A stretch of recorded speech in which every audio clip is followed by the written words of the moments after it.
Here. Madam Chair, you have the floor. Okay, do we have a motion with respect to the agenda? Motion to approve. Do we have a second? Okay, motion by Ms. Randall, second by Ms. Halsted. Any discussion? All in favor? This is the meeting, this is the work session. Yeah. Okay. I'm just wondering if it's realistic for us to get to the school board self-evaluation at the end here. I think. And I thought we said we were gonna make it first. Yeah, and I thought we were gonna make it first too. So, Well, Yeah, the what's your strategic plan druthers? got Do you want to prioritized change the first. order, or do you want to say if time permits? As time. as time permits. Okay, and let's say our time is gonna be, what, 6 o'clock? That will we? Yeah. The half hour for the closed session? Or, Yeah, let's say 5:50. We'll Okay. go to 5:50. If time permits, we'll have 4:03, and if not, we'll divert to the next work session. Okay. Number 1 on the next one. Do we have to say it and mean it? All right, so is that acceptable to the Motion. motion maker? That's it. Not really. So it's a but yes. friendly amendment. Well, let's just be efficient with what we're doing, and then we'll get to it. Gotcha. Alyssa? Yes, ma'am. We had a motion to, end the, work session at 5:50 and defer the, school board self-evaluation if we don't get to it to the next agenda. Absolutely. Okay, all right. Oh my God. I'm sorry. Hey, we haven't got it approved yet. All right, all in favor? Aye. Aye. All opposed? All right, that's unanimous. And will you note Ms. Guy's here? Please, yeah. Okay, all right, so that brings us to announcements. Wait a minute. No, Wrong information. one. Information. I'm moving ahead. We have plenty of time for that evaluation. All right, strategic plan, phase 2 goals and objectives. Thank you, Madam Chair. First up is Dr. Towery to go over our proposed and recommended goals and objectives. Attached to the agenda item was a red line version also of some of the board's comments. So, Dr. Towery, I don't know if you want to go through that first or go through the recommendation first, but I'd prefer.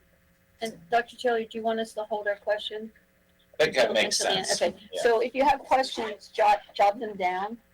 So when we get to the end, we'll just go, each board member will go through any questions.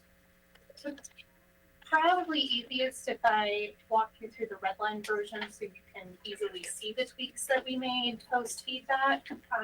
I do want to highlight that some of the feedback you all sent isn't necessarily captured in the objective edits or metric examples, but I do think will need to be incorporated into the strategies and tactics. They just fell more at that type of, some of the ideas that were shared out, I think would be great strategies and tactics to implement towards these objectives and goals. But let me know if you all think we missed anything from what you all shared out over those few days. But as Ms. Paul scrolls down, I think that's the superintendent's recommendation one. No, that's okay. It's probably the other tab there you have open.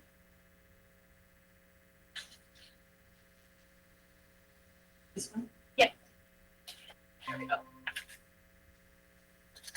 Okay, so one thing I think that was a theme from the feedback you all shared was making sure that it didn't come across like we were trying to lock middle school kids into a specific career trajectory versus ensuring that they were getting ample opportunity to explore different careers and career pathways. So the state does have kind of a college and career readiness plan, but I tried to tweak that language a little bit to emphasize that this is the focus of this plan in middle school is around exploring careers and seeing what careers might be good fits for students. And then added over to our metric examples, really trying to target exploring 4 to 6 potential career paths during middle school. Career paths being a broad indication, but that could be kind of an in-depth exploration. You certainly could do more, but making sure that for every kid, for example, if you did 6, you would basically each semester be really looking at a career path type of avenue as part of that. Also added to that, the focused around kind of participation in courses and extracurriculars that facilitate career exploration, really trying to expand opportunities for middle school students through both the kind of elective offerings that would allow them to explore different careers, as well as supporting some extracurricular opportunities that allow them to get an idea of things that are available. I'll give an example of that would be pre-COVID, when we first started doing 21st century programming at Drew, we were able to have high school students come from the programs, visit, kind of give a demonstrate of, hey, this is what it's like to do the culinary program. This is what it's like to participate in IB. This is what it's like to do these types of things. And we kind of did a combination of high school kids coming down and talking about high school programs and getting career professionals in jobs in local industries who would come down and talk about, this is what it's like to do stormwater engineering. This is what it's like to do these types of things. So that would be some of what we looked at for middle school. And then, sure, you don't have to wait for me. The next big adjustment, there was also themes around kind of the connotations around adequate and that kind of sounding like a mediocre benchmark. So we changed this to kind of meet annual growth goals in literacy, grades 3K through 11. Those were kind of the different pieces with that. As you all know, most of these platforms kind of pre-built in what growth goals should look like for kids. So we would want to make sure that we're checking that box. So let's get stats nerds for a second here and talk a little bit about what that looks like. Kids are growing at different rates and may be on a little bit different of a trajectory. And the what we're looking for is really for a growth goal to match their line of best fit.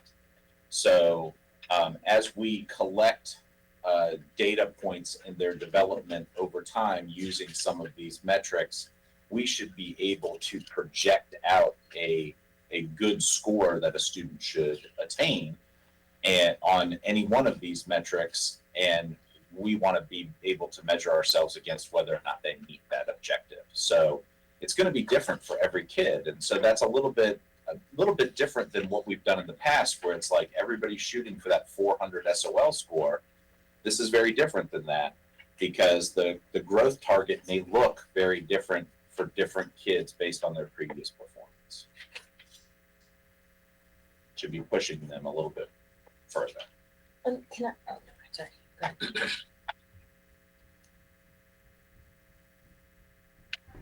All right, we added in here to kind of give ourselves some additional challenge, Northern Virginia in addition to Region 3. Region 3, we are obviously the largest division in Region 3. We are one of the smaller divisions in Northern Virginia. If you start to kind of consider us, I know we're kind of at that crossroads. So we're really looking at trying to hit that as well. Metrics remain staying there.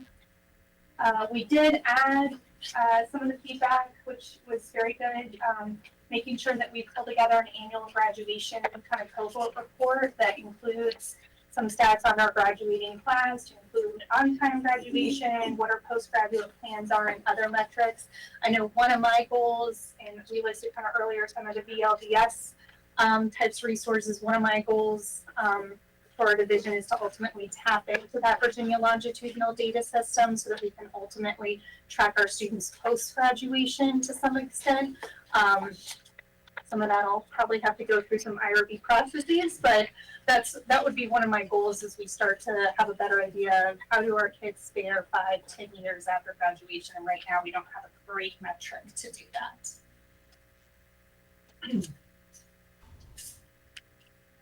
Another suggestion involved ensuring that as part of this Goal 3 piece that we include our Stafford County Sheriff's Office School Resource Officer reports. Makes a lot of sense to make sure that we're capturing that data point as part of what we're monitoring and taking a look at. And everybody's gonna get a copy of that, is that right? I've received a copy, but I don't think any of I you. did not. on your chairs. Terrific. Okay, similar here, trying to remove the adequate piece and really specifying that we want to make sure that our classroom space really appropriately aligns to programmatic needs and really allows us to provide high quality learning experiences for our students. And same thing with resources, that we have really aligned student and educator needs to facilitate high quality instruction. So let's take a quick pause here and cite an example. One of the modifications that this might look like is noting on our program evaluation of program capacity sheets that every school should have an art room. Every school should have a music room. Every school should have a library. Every school should have X, Y, and Z. Teacher work. And yes, a teacher work, and that aligns to meeting the programmatic needs versus saying adequate.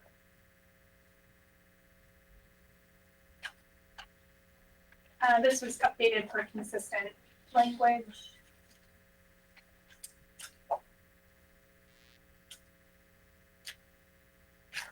Again, trying to make sure we're emphasizing the transparency here, in addition to acting as good resources and trying to be as efficient as possible while we're doing both of those.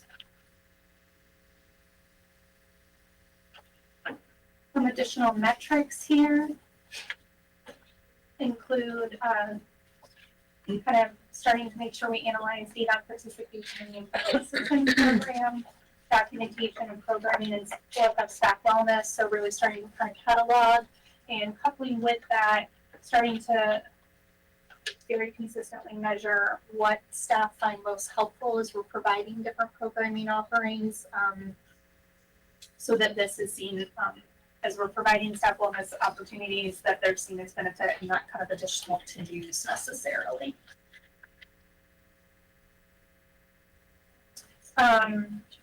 Number 3 here, ensuring every student has access to high quality, high qualified educators, really kind of doing some bundling language there.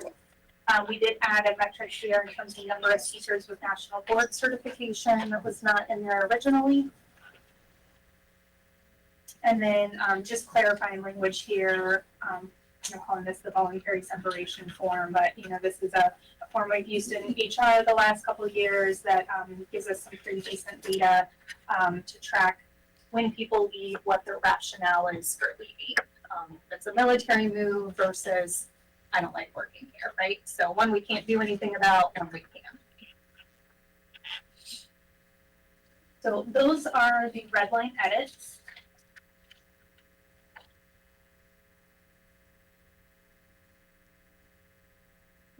Are we doing You're questions? good. You're Ready still for sharing. questions? Yeah.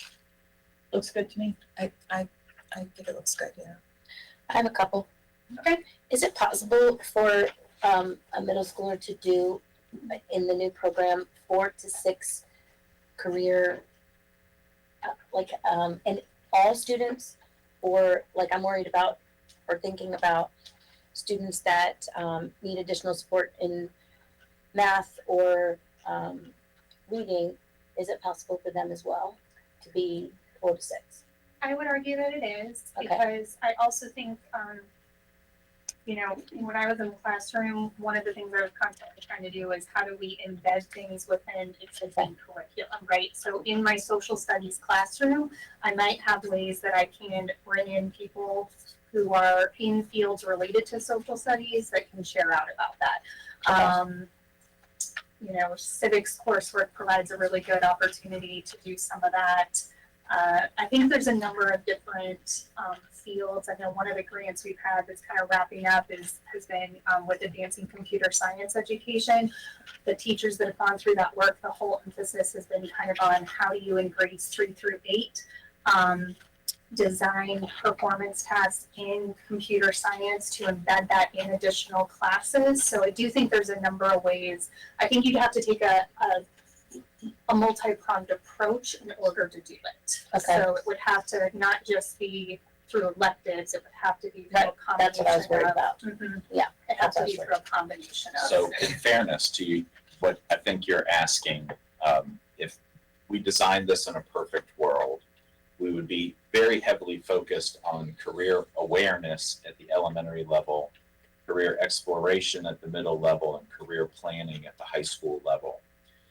And there's a course that has a requirement in Virginia called Career Explorations at the middle school level. We don't offer that course as a standalone course with Fidelity in Stafford County. We embed the content in that course. And to Dr. Towery's point, yes, it's possible to embed that content if it happens. So the follow through is that's great if it happens. So it's either us deciding to go down one path in the program of study where we do it by design, or through another pathway, which is through evaluation of existing pathways. So that definitely tiptoes into the strategies and tactics realm of like what the board wants the program of study to look like and its offerings, and where do we stand in terms of that crossroad of handling it through our existing curricula or following a little bit more of a prescriptive curricula to get to that Right. point. Okay. I had a similar question. It was about that as well, but also with 4 to 6, that just seemed like a large number to try and, I just didn't know if we wrote 4 to 6, is there something that occurs if you can't get 4 to 6? Do you know what I'm Well, saying? that's the goal. So But that's it's the also goal. the goal, So all it's 3 okay. years. You can just, Like, they're not Okay. It is All all right. 3 So, years. Yeah. all right.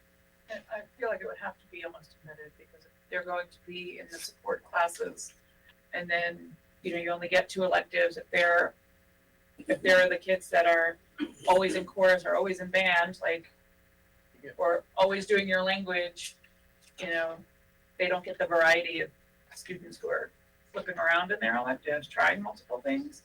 Some of our students, have those talents and are just going to grow in them. Right.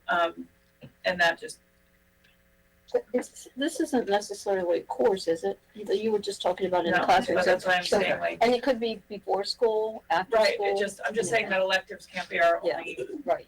Well, and that's why I Yes, asked that, and because I was wondering if intentionality exclusively about they were talking embedding about it. it. It And can if be it's electives, embedded but, across curriculum, right, then I think we're getting all students in a way that we wouldn't necessarily just make it a standalone course. Yeah. So somehow we're gonna have to have the teachers able to measure that so it can be reported. So that's just something to think about. Coming in the next part. If they're doing it in the classroom. Yeah, they go, that'll be in okay, the I'm next. exploring this strategies. semester or something. I have a question.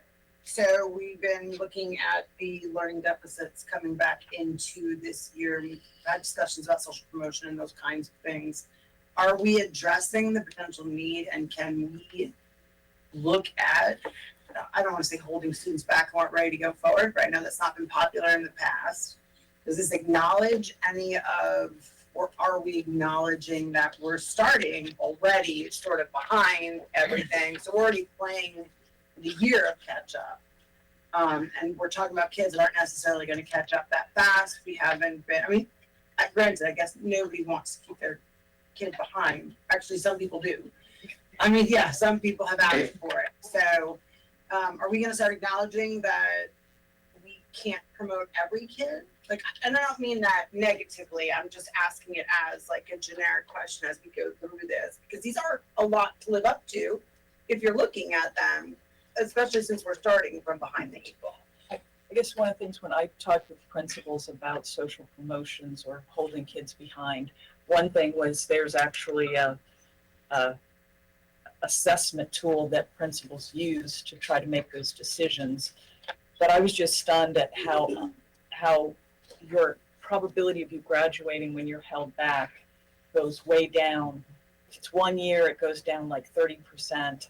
If it's 2 years, it's like 60% that you're not ever going to graduate from high school. And so that's just So- me, because I've spoken to 3 parents who have been begging and fighting to get their kids held behind because they're not going to graduate. Right, and They're my going to understanding, just drop out. right, and my understanding is if parents, one of the things that is part of this thing, assessment, is there parental support for the child who is being held back? Will it work?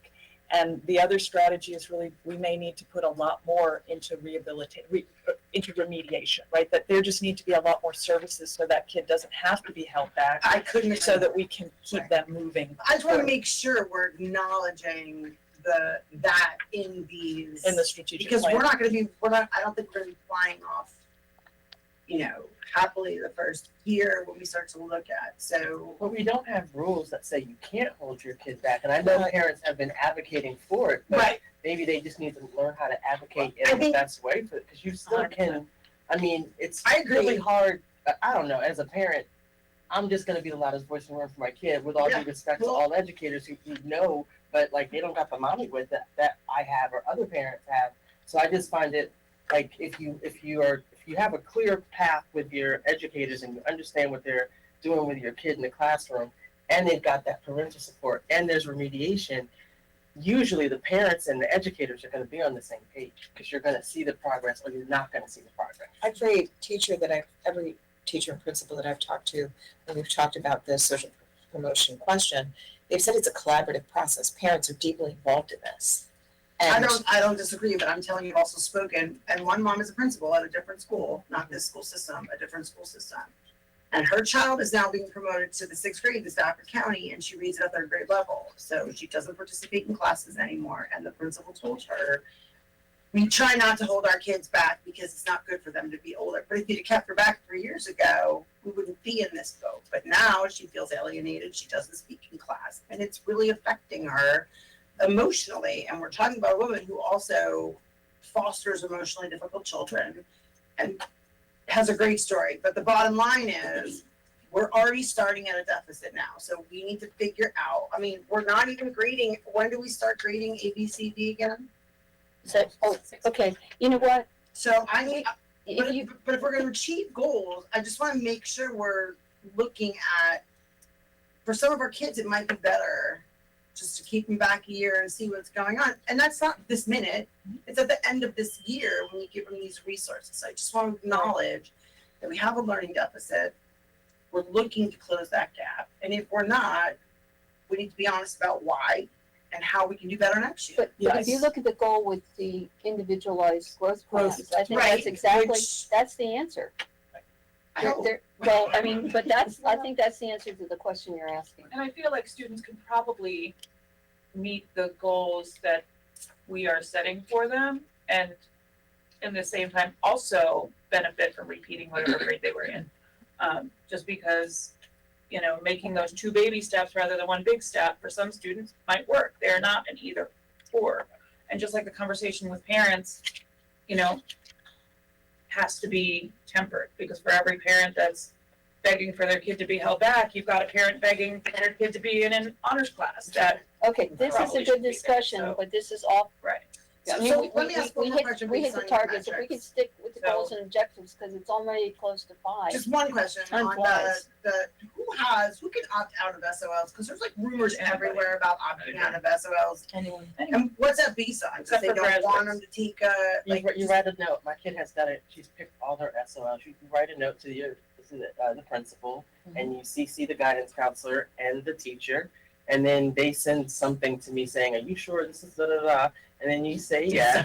But you also need to make sure, like, the parent needs to do due diligence and look at what you need to graduate, so your kid does have all the Okay, so SOLs. I just was reading a bunch of things. But if and- you have any questions, feel free to send them in. I'm just trying to keep us on track, and we're never gonna get to the last thing, much less the next. You're That's right. the last. Can I We've just got, ask, we've got like 4 things before in the next 48 minutes or something. I saw that you had a glossary. Are all of those metric examples where it has an acronym, are all of those in the, I tried really hard to Okay. get them all in there. 'Cause If I I wasn't missed sure. one, let Okay. me know. Also- But I tried to get all of those in there. Yeah. Just to show. I Oh, I it's saw the the glossary separate. but the other thing that I'm also wondering is, since we're doing Region 3 and Northern Virginia, can we list those counties in the glossary as well? Yeah. That's a great That's a idea. good idea. Okay. Anything else on these goals and objectives?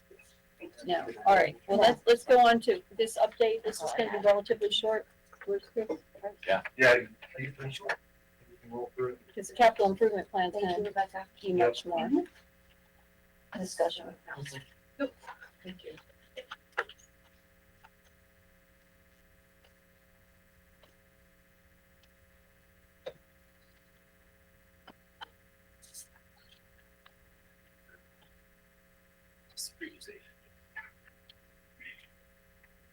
Anything else?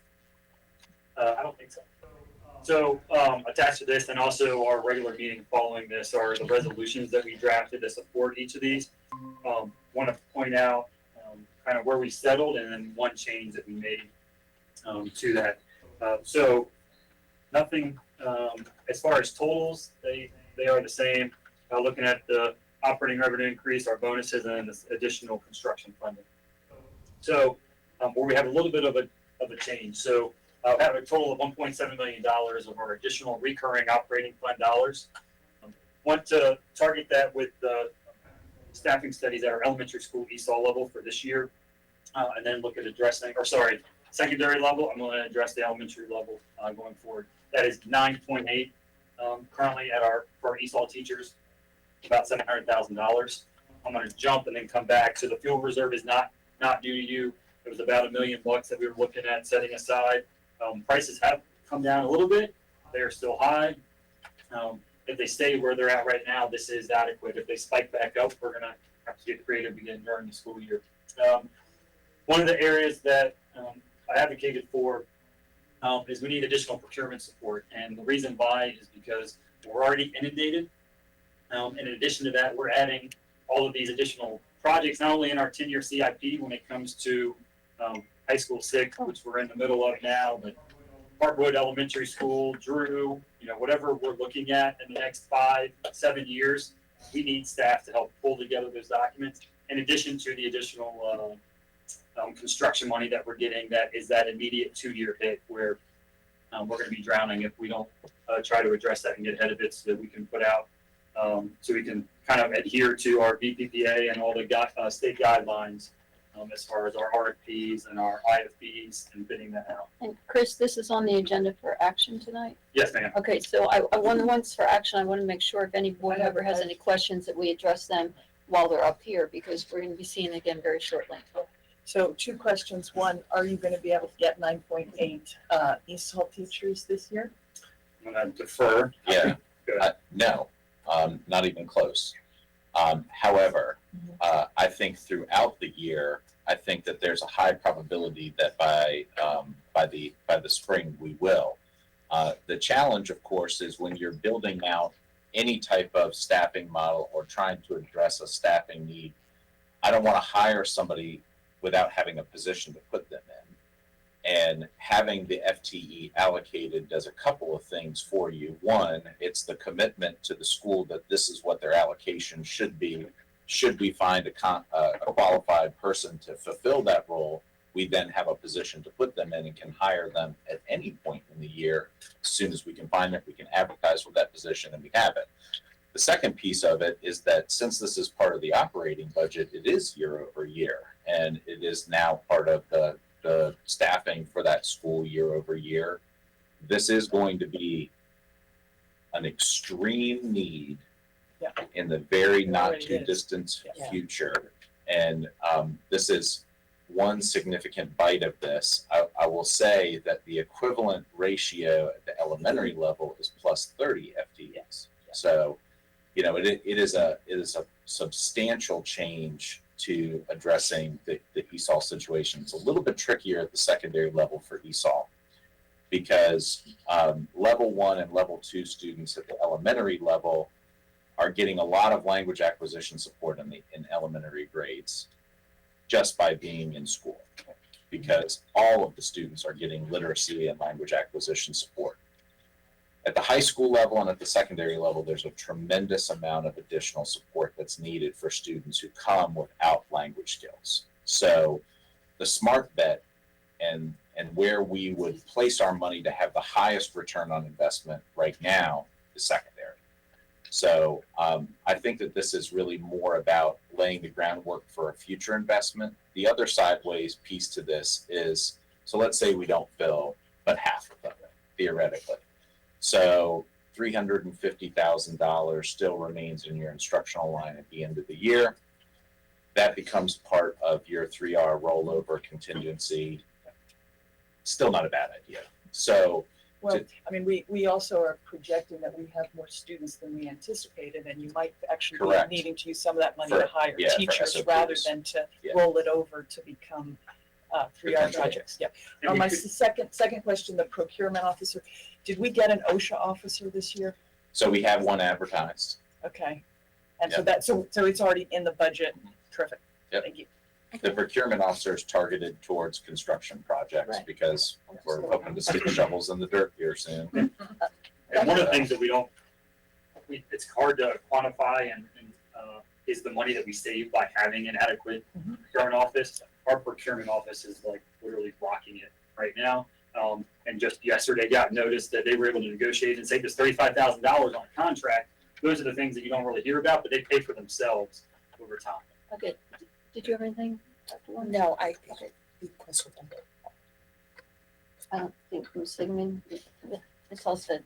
I mean, I'm understanding this as well, but this isn't coming from the original checklist, remember our wish list that we had, like, this is coming from, because there were, I know we were missing like special needs stuff too, or whatever, this is more. Yeah, and I'll give you an example, like a high priority that was in my proposal to you and was also adopted by this board was deferring some of the expense for families and for schools by giving a differentiated allocation to school. It was a great idea, still high priority. Right. But unfortunately, the timetable for the Board of Supervisors then receiving this after the board adopts it, it's already after the start of school. People have already purchased their school supplies. Right. It's not really going to do us much good. So, we are looking at one, emergent needs. Right. And we've identified 3. And then 2, where we're likely to get the highest return on investment based on the timetable in which we're requesting funds from the supervisors. Okay. It's a great question. And the other thing, the school board added to the superintendent's budget was additional pay-go 3R funding, which we're addressing in either the next In the item or next slide. third, next slide or second. Just one quick question, do we have the second Susan, fueling do you have- station No. that we were gonna, because that was something we were doing in conjunction with the sheriff's department, correct? Yeah, we wanted to add one like coal. Yeah. Yeah. I knew. And it was gonna be paid for out of fleet funds, but unfortunately that fund reserve in our fleet fund kind of got Went eaten to up. gas. Yeah. Okay, all right, we'll move on. So this is same as what you've seen before when I was talking about the state approved bonuses that we paid on December 1st. I broke it down with what that funding looks like and a little bit more detailed as far as it would be contracted employees as 11/1, and that just, we have to have a cutoff somewhere so we can pay them on December 1st. There's going to be some coming and going. But looking at our contracted employees as November 1st, 1,000 for all full-time contracted staff. So bus drivers, paraprofessionals, teachers, et cetera, our fleet, workers as well. So all funds, including school nutrition and fleet services. So of the state, we're getting just a little over $3 million from the state to fund this, looking at supplementing that with our ESSER funding for the total cost of approximately 4.7. And I will say, this total might come out less, and I can let you know once we get to November 1st, because this is also assuming that we're relatively fully staffed, which we know we're not going to be fully staffed, but so there's a little bit of a buffer in there. And what that means is we're going to always spend this $3 million from the state. We'll have additional ESSER funding remaining, which is something that Dr. Chase has pointed out in our FABC stuff. Are full-time subs included in that? Are they They are not. are they contracted? They are not contracted. Not, even though, but I thought they had to sign something for a full-time sub. Our full-time subs we'll be actually bringing back to the board as part of the fiscal 24 budget process to make them a contract employee moving forward. Right. But right now they are not. Okay, so somebody essentially is a full-time sub teacher, they're doing all the So we're work talking, of a when full-time you say, teacher. is that a long-term Why sub? long? So, Yeah, well, that's what I mean, Long-term. I thought Yeah, I I'm meant long-term, I'm sorry. yeah, I mean, I'm uncomfortable with long-term subs not being included in something like this. I agree. I mean, they're doing, in fact, How that's many what I'm gonna long-term ask the Fab to look at the So, snow days That's a and, tricky thing because that's in the moment. well, But by Yeah. 11/1, if somebody is signed us on to be a long-term and sub, what's the definition of could they at long-term? least get the, After 3 weeks? Yeah, I think it's after 3 weeks. Oh, that's all. I'm Yeah. thinking of the people that sign on for the whole Whole school year. semester, Because yeah. my daughter's had a full-time sub, I call full-time, long-term, from October till the end of the year. Yeah. So maybe we can address that separately, and when this comes, when the other proposal comes, we can look at that. It's something that doesn't have to be done And maybe here. it could be something at the end of the year Yeah. that's assessed and Or maybe it's prorated or something. Or look at the fab. And for clarification, it was on the sub thing. Yeah, go ahead. Full-time sub, are we talking building subs, like the ones that report to the building every So- day, so we or have is that an several. actual contract position? We have a substitute that is effectively 5 days a week assigned to a school building. That is not a contracted position. Okay. We have a long-term sub who is specific to a specific job for a defined period of time. This is typically a teacher that may or may not be on FMLA leave. Sure. May have had birth of a child. We know there's a defined period of time that they're likely going to be out, whatever. And then there are those who very much the gig economy, like Uber. They take one job at a time and make their choices one day at a time, and they decide their work schedule, and we don't decide their work schedule. So we can ask the fab to look at that. And you're the fab person, so you'll write it down. Missy worries. I'm confident that we would still be in that $4.7 million range, considering our vacancies. Okay. So I have a question, just you said anybody that's under our employee as of 11/1, so somewhere between now and then, if we have an employee, slates leave 11/2, leave 11/2, like that's their last day, they're still entitled to that? Yeah, somebody or is it a resigns matter and of- their last day is October 31st, they would not be eligible. If they resign and they, as of November 2nd, they would still be eligible. Okay, let's play that right. Yeah, I was gonna say, don't let that get out, but yeah. Yeah. I mean, it makes sense. Or if we hire them and they start It's out. on October 31st. Yeah, they'll right. be eligible. Right, same, yeah, that's the same question. I just wondered if there was a play on that, like if they resigned something within that time frame. But okay. I mean, you're right, you have a stopping point. Do you have more, Chris? So, last item was our school construction funding of about $8.7 million, which once again is coming from the state directly, but it's a flow through from the federal government. They're using some of their ESSER funds at the state level and pushing it down to the school divisions.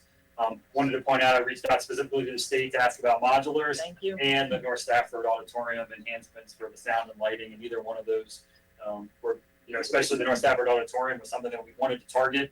Unfortunately, the state says they would not be eligible. Do they say why? Like, It has to add I think seats. it's got I a think. capacity. Well, they but- added to It it. has to generators be- don't have. Yeah, no, I'm wrong. Yeah, No, it's not capacity, so it has to be used in classrooms and not anything would be extracurricular. And they said, unless you're holding classrooms 100% of the time in your auditorium, which is not the point of the auditorium, is to have classrooms. I was gonna say, according to this, we might have to. But I do want to point out, We already decided we're building a mezzanine. but what we did do on our 3R list is by funding some of these projects, we opened up a slot for our North That was Stafford my next auditorium question. enhancements to slide into. So they are now funded for next year, and I think next summer, so in FY '24, they would be funded, the North Stafford lighting and sound enhancements. Also, but that will be brought to us to approve next year if something else happens in the. So it's actually in the 3R list that you guys would approve next month Right, okay, for the next, because it's in the immediate year following this 3R list adoption. It would be there, and really, so it's not gonna come back at the end of the year because it's already funded for next year, so it wouldn't be on this coming year's year-end list. That would already be funded. So, and that's because it falls under mechanical systems, that's what you're saying, like, Yeah, to impact the entire, you're about the North Stafford. yeah, so is that how you Because can? it's not impacting the classroom directly, where students, Right, but you're saying you can do it moving forward once you open up one of these. because things. these are the projects that are listed that are attached. Some of those were on our funded 3R list, so by moving them off, we now taken Oh, unfunded I see projects what you're and now we can Okay. use those funds Yep. to. Gotcha. Any, No, Question. let's move on. all right. That, I'm that sorry. is- Don't get Great, words we love stretched. You- so you Keep have going. Y'all can three overrule separate- me if you want, but Three separate resolutions that you guys will approve, they will go to the county, for their approval. They are fully funded, we're not asking the county for additional funds, but we do need the appropriation of the additional money we're getting from the state. Okay, that's it. okay. All right, thank you, Chris. That brings us to FY '24 to 33. Can you refresh? 10 years, capital improvement plan and 3R infrastructure project priorities. All right, now, let me ask this question for the board. No, not We're gonna end at 5:50. That gives us 40 minutes. Do we want to allot, how much do we want to allot to here? 30? 30? I mean, Yeah. that's- 15 or I 20. think one of the things I would like to do is get the information, then task the FAB with bringing the priorities back to us, which we've done every year. Prior to this, so that might consolidate the discussion. We've seen this. Yeah, Yeah. I was gonna. Yeah, we I don't know. was looking to see where you- We're on the fast track. So I did want to point out a couple updates. The county and staff from our side, looking at inflation percentages, they're proposing that we adjust our inflation for year one to 15%. Whoa, You know, wow. a few years ago, that was more like 4.5%. It was 12% last year. Now they're saying it should be 15%. Wow. Oh, wow. Which you can see the impact that it has on high school 6, because Oh now my gosh. we're taking that base year of high school 6 and have to add 15% of that before we then get into the subsequent years. So, Mr. Fulmer, if I could interject just very briefly and note that there is a very real cost associated with waiting on capital improvement projects. And this is a twofold hit. The first hit is in the fact that we are facing inflationary costs. That's the first hit. The second hit is that we're also going to be facing substantial financing costs because of the interest rates associated with the bond repayments for financing this project. So as we assess future projects moving forward, we often hear from our funding partners, this is not a good time to build. And the reality You're right. is that there is no good time to 2 build. years ago We was. need these But schools yesterday. every minute that goes past is a worse time than yesterday. So as we think about our projects and our needs, being more proactive is a cost-saving measure more so than really anything else that we can do at this point, is moving forward with projects and moving forward with our program. That is what will save us the most money moving forward. So, is the land for this high school really available? I had Yeah. two supervisors tell me It some was disturbing stuff. condemned. There's an order entered I by the We court. can, I don't know we can what we start can digging dis- today if we want. It is our land. Now, So why aren't we? Okay, We just haven't- I say field trip, let's go start. Well, we have to, did we advertise a contract? for it? Yeah, we have to do. School started, We the haven't- boots we kids are haven't ready, let's go. yeah. We get stuff done faster than anyone else. But it's time. It's time.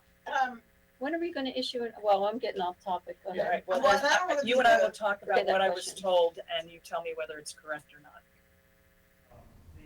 The other thing I want to point out is the architect is obviously, and this is not news, we've seen a lot of construction delays. But the architect talks to a lot of construction companies and vendors out there. And what used to be about a 26-month building from the time you issue the contract to when you can open the school is more like 30 to 34, 36 months, which really puts us at, we're not opening a school in August of 2025. The good news is, we're talking to the architect, is they don't really see a price increase because of that, because we're still building, we're gonna bid this out in February. This will be out on the street before then we're trying to award it in February timeframe, but this will be out on the street. And we want construction to start right away, so really the midpoint of construction is about the same. We're just trying to give the contractor more time. So if you try to condense that schedule, the contractor then wants to, cover their butts, so now they're increasing the cost of the bid that they're submitting to us. So to try to get those bids down, we're saying we need to give them a longer period of performance, Why are we waiting till February? because we're finishing the design. When will we see that? It's actually next month. Yeah, September. We see it? Are we on track on that contract? This is Seems like it's actually taking an awfully long time to on the get this designed. timeline based off of the delays of the land procurement. You're on track.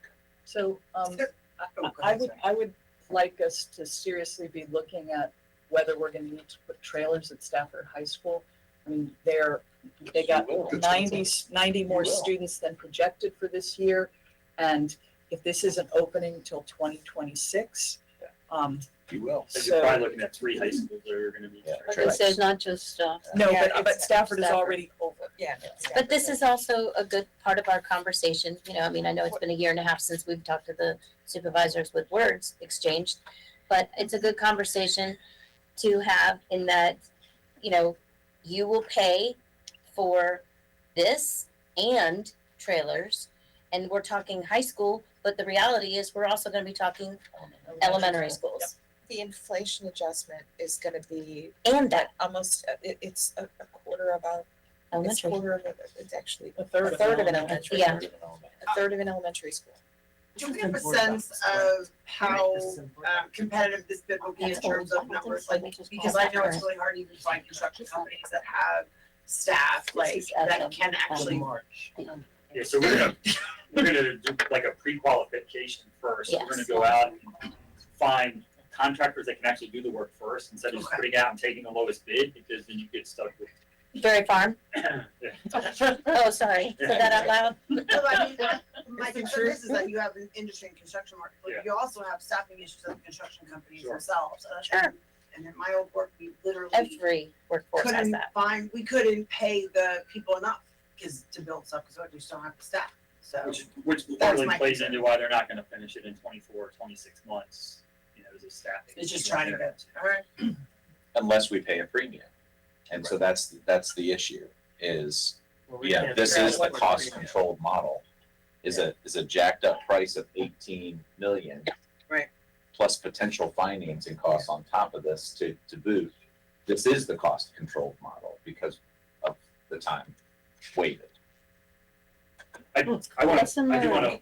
It's depressing. We learned that lesson with Mark here. We're not the ones that need to learn. learn the lesson. It's It's across the street, they need to Yeah. learn the lesson. We learned that lesson here already. I wanna point out, as people start yeah. to say $183 million for a high school, Loudoun County in their CIP has their next high school at 202 million, and it's less students than ours, less square, Yeah. footage. So a smaller school and more money. And this was, unless they've already adjusted for some inflation, but that's a 6-month-old number. Maybe we could emphasize, we could build our hacking program, and we could just have the kids transfer some funding. From Loudon. From Loudon Wells. They probably would notice it. I say we just go to Lowe's. A new Right? competition. A cybersecurity competition. How So much money can we get for Well, we're gonna this? all have to start YouTube now, to build the school really soon, that's all I can say, okay? last thing I want to touch on, but I want to preface it with, I am not advocating that we don't need to do work at Drew, because we most certainly do. But we need to consider that with what we're trying to do as far as rebuild or renovation, or try and hold it over with some 3R funds until we can get a rebuild. And so I point this out because actually in our current year FY23 approved 3R list that you guys approved last year, we have $3.8 million set aside that was supposed to start doing some work at Drew. Probably don't want to spend $3.8 million there. I'm not advocating that we do that. I'm also not advocating them to spend $0 at Drew. I just want to bring it up for discussion so we can talk about that and see what that looks like. There's We probably some- did this at Ferry Farm where it was 0, 0, 0, 0, and that was a big problem, and it still is. Yeah, because and we're I'm not going to completing the keep school. funding things. Why So would I'm we- gonna say why no, would we that's not not do that, acceptable. given the fact that Drew was identified as our number 2 priority to the supervisors? They ignored that completely and just they went around our priorities other than the high school that we agreed on. So I'd say there is no reasonable expectation that we're gonna be able to do Drew as our second priority. So I say we stick with what we said we put in there, Gotta put that we need to something do. in it. Gotta If put in something in fact, there, you yeah. may need to do an inflation adjustment. Well, especially since, even if we were to get Drew on the bond referendum, we're looking at not being able to complete it Years, till 2027. years. Yeah. At the earliest, maybe 2029. And you just can't, 27 to you 29. can't not do anything, because Exactly. I've just watched this Exactly. happen, and Oh, it's disaster. No, I mean, what do we have here? I assume it's essential things. We wouldn't have approved anything not Yeah. needed. Yeah, so what you get into is if hypothetically we're replacing Return Drew on in investment. 7 years, right? A Maybe. number that we know is not immediate, but it's coming up within the 10-year period. We don't want to spend $2 million on mechanical upgrades that then are going to get torn down or whatever. We're not going to put a new roof. I don't even know if they need a roof. One of the big needs out there is parking. So one of the things we talked about is you can help with the parking there, that you can still construct the parking in a way which still supports whatever we do there in the future, whether that's a Head Start, Rising Star placement at the Drew site. You can still use the parking, so we're not completely just Throwing money out there. But we may not Right. have options on mechanical. Yeah. If your generator isn't working or Yeah. your heat and your air aren't working, it may not be an Well, option. yeah, so it's working, but, maybe it's hanging on by the last thread and we can keep it, chugging along until. the point 7 where, to 10 years, I'll bet you, anybody here, it's No. not gonna be rebuilt in 7 years. No, The way things look Agreed. today, Yeah. you're looking at I 10 agree. years at the best. And that's with changes Yeah, in government. but we're gonna have to do something, and we're gonna have to get some of these projects moving Right. forward, because we need capacity, clearly.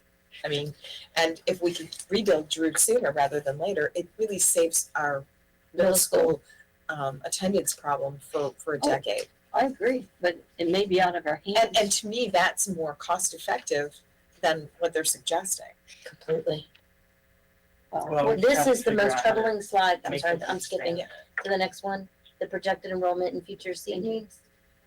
That is, You must- oh, I back, really you went mean? down. Yeah, I'm on page 4.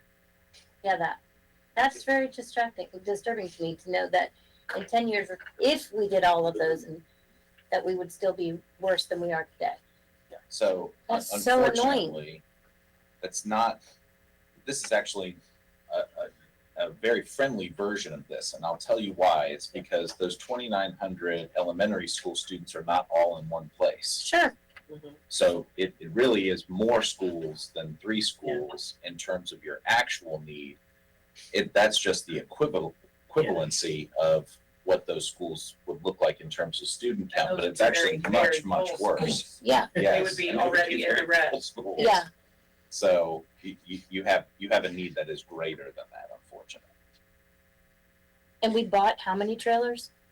Can we move, okay, we move I on think to it the was next slide. 4, Let's but move to the also next. not enough. Yeah. Oh, We I have agree. 8 elementary school classrooms right now between Rocky Run and Con that are in mod. And how many at AG Wright? Just one. AG White likes theirs. I We're know. good, we're good, So- we're good so- with AG White. It's a course, Like it's a there's- course room. It's great, So- and the numbers haven't gone down at Wright, so.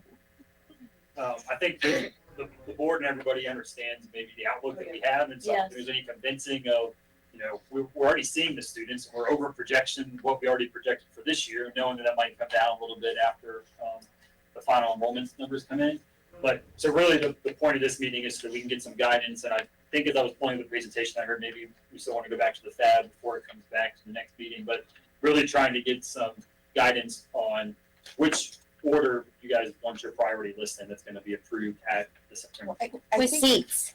I think that we've all talked about, a lot of our priorities have not changed. Mhm. High school 6, elementary school 18, we need to rebuild Drew, we need to rebuild Hartwood, we need elementary school 19. I think that it would be nice if we could get some of these projects bundled, especially if we could get them on the bond referendum, and I'd really like to see FAB bring to us a list of priorities. I can say that in mine, supervisor, there is not an appetite to make the bond referendum as friendly as we would like, where it's a county bond referendum. They want schools and county. Well, if it's gonna be schools, then it should be our wish list, not theirs. Not It is, disagreeing, but if except it that is you're approved. putting us in competition as opposed to Yeah. working together as one county. I just think we're being set up to not do well. I'm We sure that we absolutely are, are. absolutely. A 100%, we're being set up. And when it fails, we're left with nothing. So I wanna go back to what we discussed at our last meeting. I see that high school 6 is funded and that Hartwood Yes. Elementary replacement is funded. I am not gonna, as a school board member, I will not be able to vote to spend that money to only get 68 seats or less when the school opens.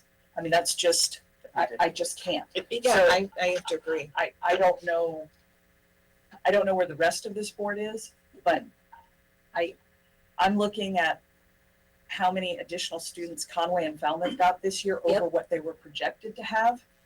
And that to me is very problematic. So. And just- Grafton is full.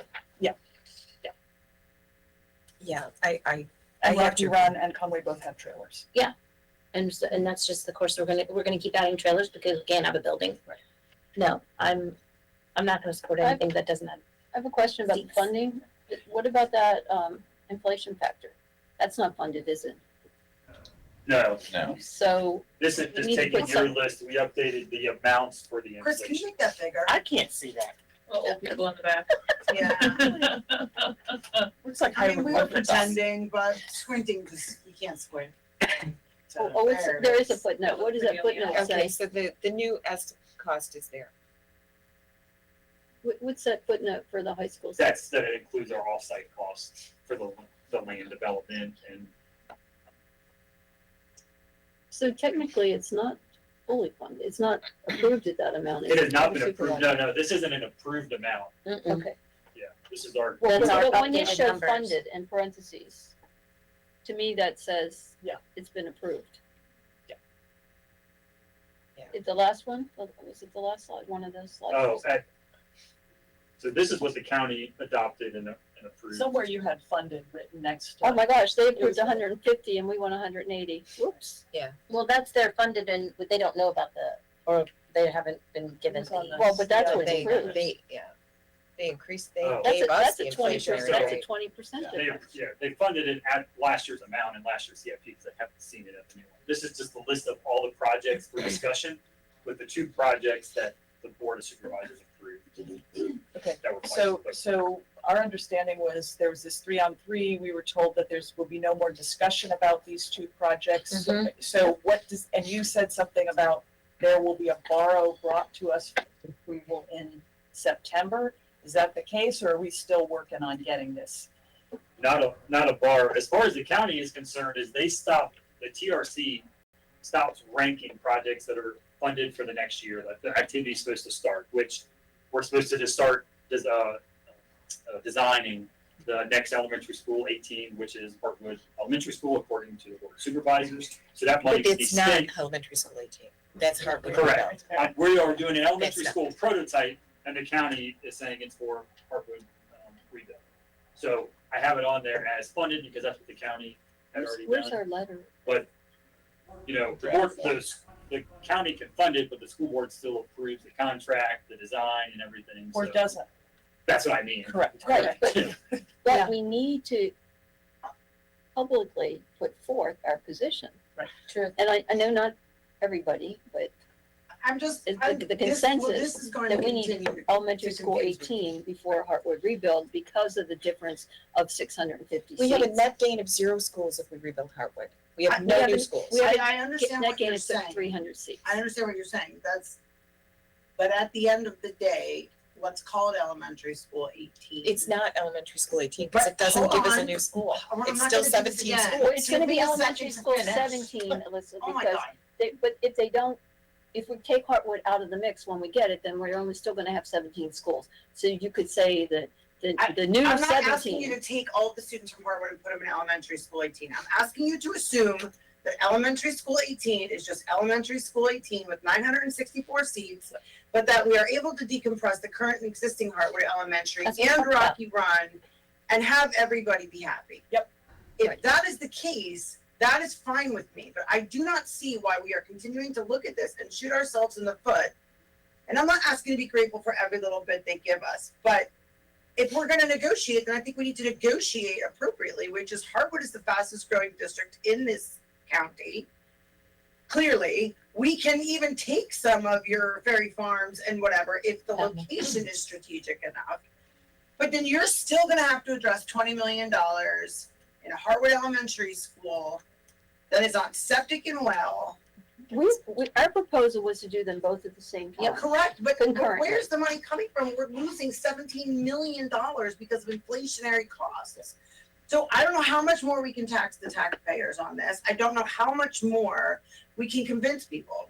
So if elementary 18 goes into Hartwood and gives us 964 seats and we're able to pull from these schools, I think it's a win-win. Is We that don't not get the case? 964 seats, No, we no, only get No, 300. what she's saying is correct. No, I that agree is- with you that with is that. true. That is Absolutely. true. I absolutely If they agree let with us you. keep up with If they Hartwood. let us keep Hartwood open. Yeah. Okay. Yeah. So I'm that's. with you, Right. and that's where I am. And that's what I That's- said last time, I is think that that's we what can I said take it to last week. 500 One at a and time. no more. Say that again. Take it down to a 500, like that's max capacity. Right, like bring it down to where it's supposed to be and be able to take. Well, the not students. stressing the septic system when you start 100%. adding the That's adults what I'm and trying to get helpers to and the that's bottom something two. too. If we're seeing that, then I That's feel what I like said we're last not asking for anything that they haven't really already approved. But the other We're part of talking this, apples and Ex- oranges. No, because if they Yes. say it's a Heartwood rebuild, that means we lose Heartwood Elementary building. The- And so It we doesn't don't, it's exist not like anymore, we don't get yeah. both. and And we need 18 elementary schools, not 17, and we'll lose one Right. if the we other do that. part of this That's is, the difference. the yeah. other part of this is that if we keep Heartwood open, we are still going to have to invest in some of the major Just like we are with construction Drew. needs, just like we Absolutely. are with Drew. Absolutely. So it's really more cost effective for them to give us 2 elementary 100%. schools. It's because inflation isn't gonna get better. No, But I do want to say something about the comment that Heartwood area is the fastest growing. If you look at the numbers of where the most students were added in elementary school as of yesterday, they are Hampton Oaks, Stafford. Winding Creek. I mean, they are all Park Ridge. They are It's the all same- the it's elementary same 4 school. mile radius Yeah. where we're at. Right, right. Yeah. Even That though is I where, mean, Hartwood may be growing as far as people, but as far as students, it's that darn 4 mile radius that's problematic. I'm saying, but you're still looking at, they would still wanna put in that Westlake, which is Yeah.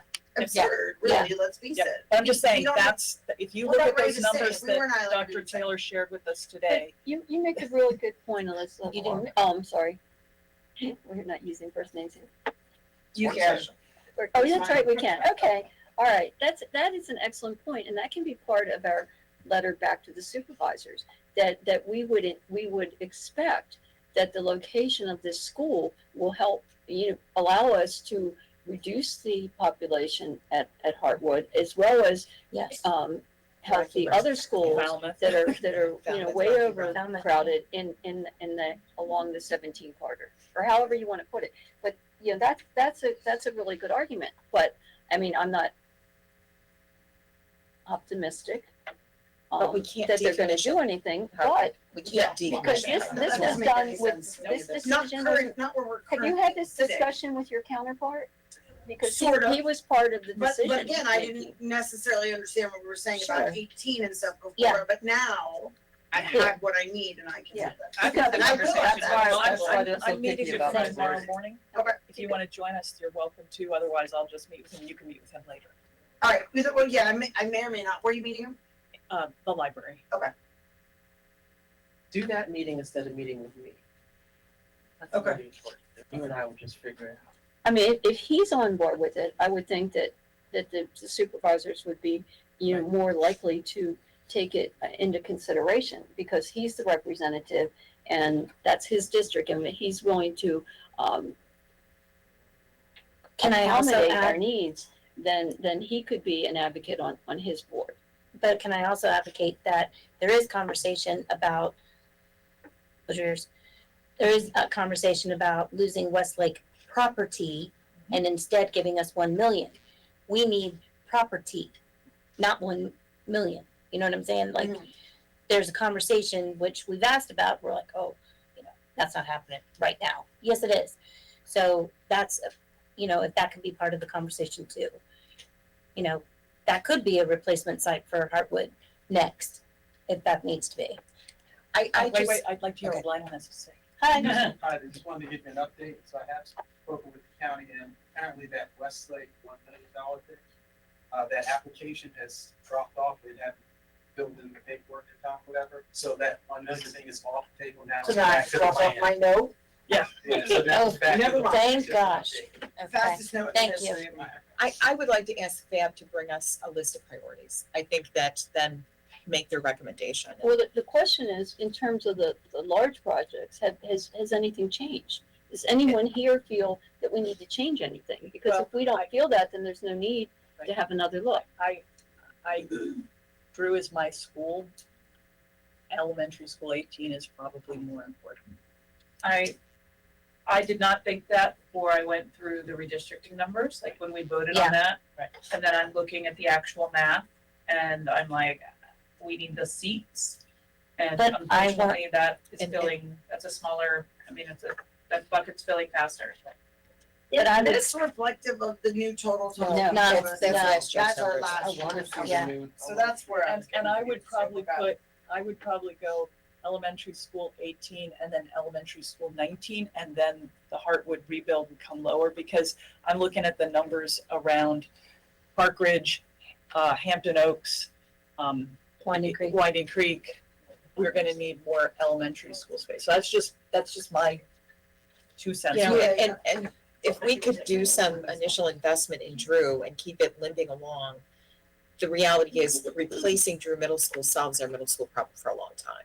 So, that I think can move farther down the list, just because though that need isn't as critical as the elementary school. Seats. When I did the numbers, I mean, we're looking at 10 years from now, we're gonna have an additional 3,800, I think, 3,800 seats that we need to fill for elementary school, In trailers right now.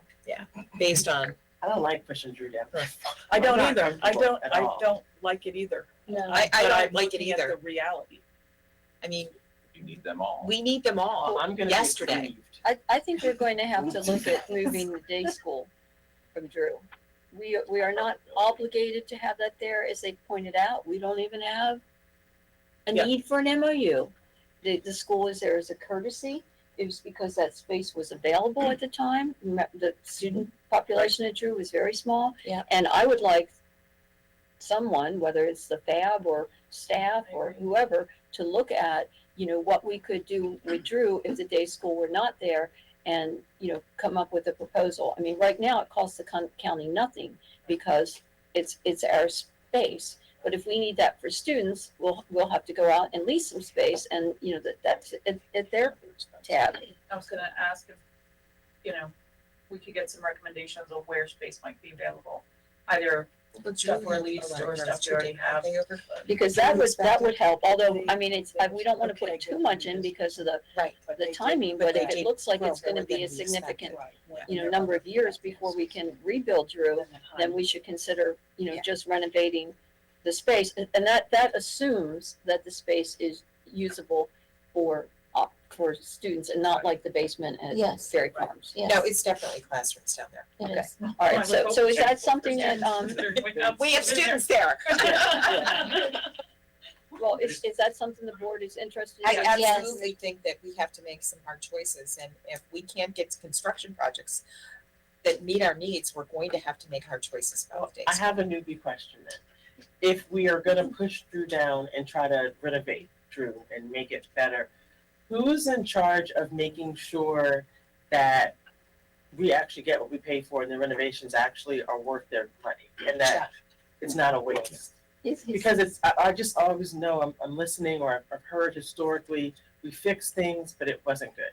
We did this, but we didn't do enough. You're going to have declining returns on any building that you're renovating that's the age. of Because the they're so old. Yeah. It's just like with my hip, we just can't get it right. That's right. Okay. You're I following was gonna right. point out, depending on how much money you put into Drew, you're not really gonna, you're not gonna walk into the school and be like, oh, wow, this is a beautiful renovation. This is the best school ever. This looks like 3.8 You're not, million in it's not getting a renovations. facelift. Right. The money that's going into that school It's is to just trying to fix keep it broken operational. stuff. Yeah. Oh, this is so sad. Well, we It have is in our sad. strategic plans, we're gonna have adequate resources Right. for That meets our programmatic education, needs. that's right. Yeah. So, I also think that we should be having town halls in the community for our CIP, the same way that we did for the budget.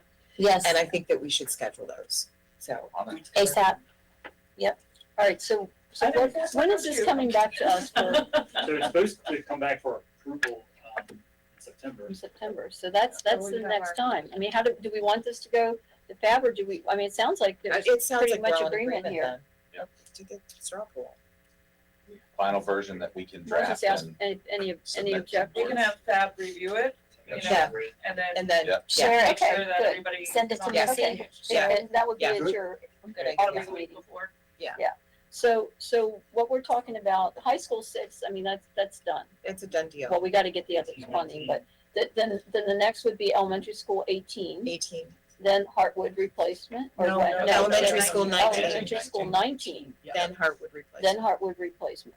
Now, And- and this, and somehow we need the footnote, when elementary that we'll school have money for that. 18 is built, can we agree informally, because we can't take any action, but can we agree that the elementary school 18 would be used to relieve Hartwood?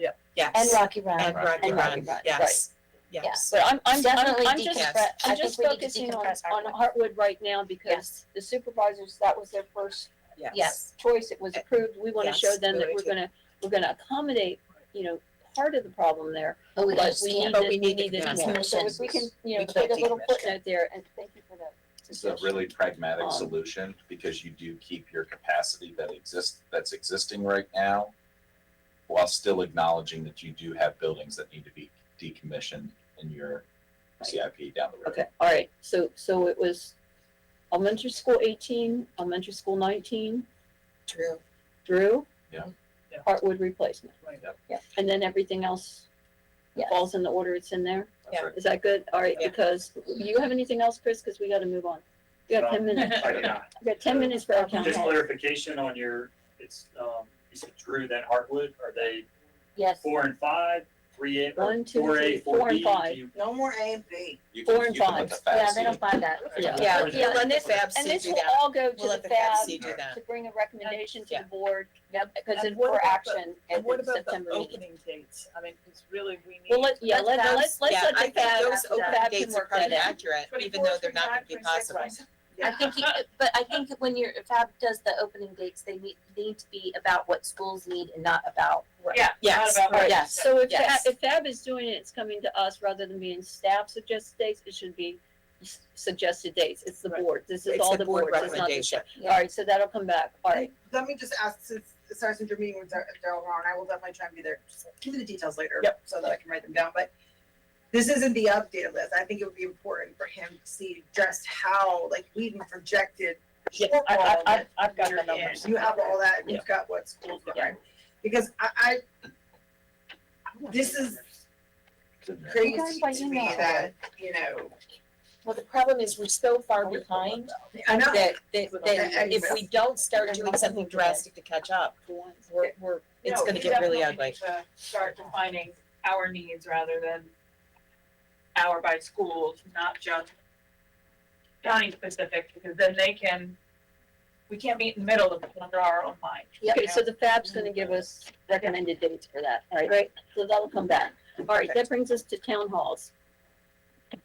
School board town halls. The reason this is on is I had some questions and I had a couple, members ask me questions about the emails that Missy sent out saying that we're gonna be reserving schools for next year for these town halls.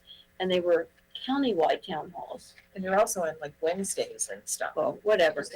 But the thing is that we need to talk about how we want to identify our town halls. And I mean, traditionally, any school board member, has had their town halls in their district. Sometimes, I know I have had town hall meetings with the Garrisonville representatives, or it's just, you can go in with somebody else, but then it's a town hall, sponsored by those members. And it's usually located somewhere in the district. It's not always in a school. Generally, it may be like in a library or a fire station or some community center or, wherever you can find it, because having these in the schools does present a cost to the schools, which, of course, So- and the staff. So we need to talk about, the countywide, and I know what your intention, and when you mentioned this when this first came out, when we were going to have the second Tuesday meeting, that you needed to use as an opportunity to hear from your people. Right. And I thought that was, you were gonna have Heartwood town halls that you could invite us to, I mean, public meetings, anybody can come, or anybody can come to them. But then once these came out and Missy, I didn't know about it, so I got it, we're setting up the high school, auditoriums for, the monthly town halls. I was concerned and I don't, I just want to know what this board wants to do about having a countywide town hall. I would suggest that if there's a countywide town hall, then the board schedule that and schedule it and, be part of the participation, if you choose, but that I wouldn't suggest any kind of, criteria for individual board member town halls, because that's your prerogative. That's between you and your district. But I wanted to see how the board feels about that, because before we get too far down this road and we're scheduling, for next spring with the auditoriums, because I'm thinking, oh my gosh, what if this drama people want to be Can there I or interrupt though? something? There was only 2 that were moved. Missy, can you just clarify for them because for the reasons why, and that was it. And the only reason why I picked 29 Stafford was because it was a location people knew. I mean, and we didn't have to bother any of the schools then, but 2 were moved. Go ahead, Missy. Because The county community center was not available. Was not on those available, particular and nights. one day was moved to a Wednesday because there's something. It conflicts with, legislative something. Yeah. So those were the only 2. Yeah, The but the rest are there. question is, are you intending to have a countywide town hall, Alyssa Halstead countywide town hall, or is it a Alyssa Halstead Hartwood town hall to be held in another venue? Because if you can secure a place, certainly you can have it anywhere else. But the issue is just countywide versus, within our individual districts. Yeah, If it's countywide, it seems to me like every board member should be polled for the dates that work for them. Yeah. Because then otherwise you're holding it at a time that board members might not be able to make. And if it's countywide, you're kind of representing the school board, but you're just one member of the school board. So it's supposed to be the day of the second meeting, which we canceled. That's it. It was supposed to be strategically placed just for that because that day is already open on the calendar for us as a result of we may need to have like the work session we had last month or whatever. So, and the only reason why I publicly announced them as it were was so that if everyone could make it, it would be great and we wouldn't have to worry about having any legal meeting, vice, whatever. So if someone wants to step in on a Tuesday and say, hey, I'm running this one, amen. Not I so guess, that we're I think all y'all are about talking it. past it, because I know exactly what Alyssa wanted to do. I think it's a fantastic idea. I think the issue is that whatever way you set it up, staff has to be there too. Yeah. That's the problem. That is, if it was just me and you having a town hall every other Tuesday at my house, it'd be fine. Or whatever, staff doesn't have to be there. Whatever way you set it up, staff, like we're forcing staff to come and work that evening as well.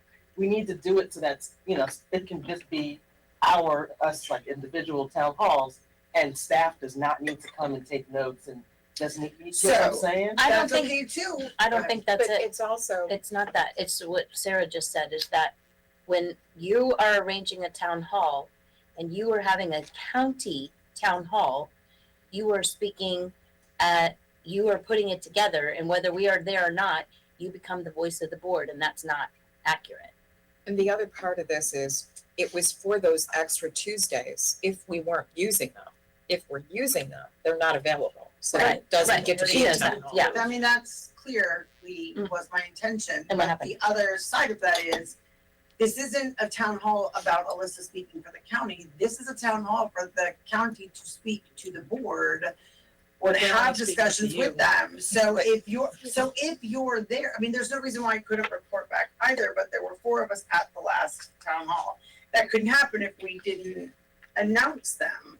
So yeah, if that's there's what I think. concerns that you're missing something or you can't make it or you wanna run one, then just pick a Tuesday and run one. I'll Well, then I show think up they as should your be called support. school board town halls, and then people should just sign up and say. I mean, I'm "We not will gonna be there argue now." semantics. It's for the community. We can call them community town hall, Well, county Like, town if the hall. 3 of us show up, does that require staff to be there? That's really, or That's the other question. because that's the thing, it's like, if I'm free and I show up, great. Like, I've opted out of attending other community groups because I knew 2 school board members were gonna be there.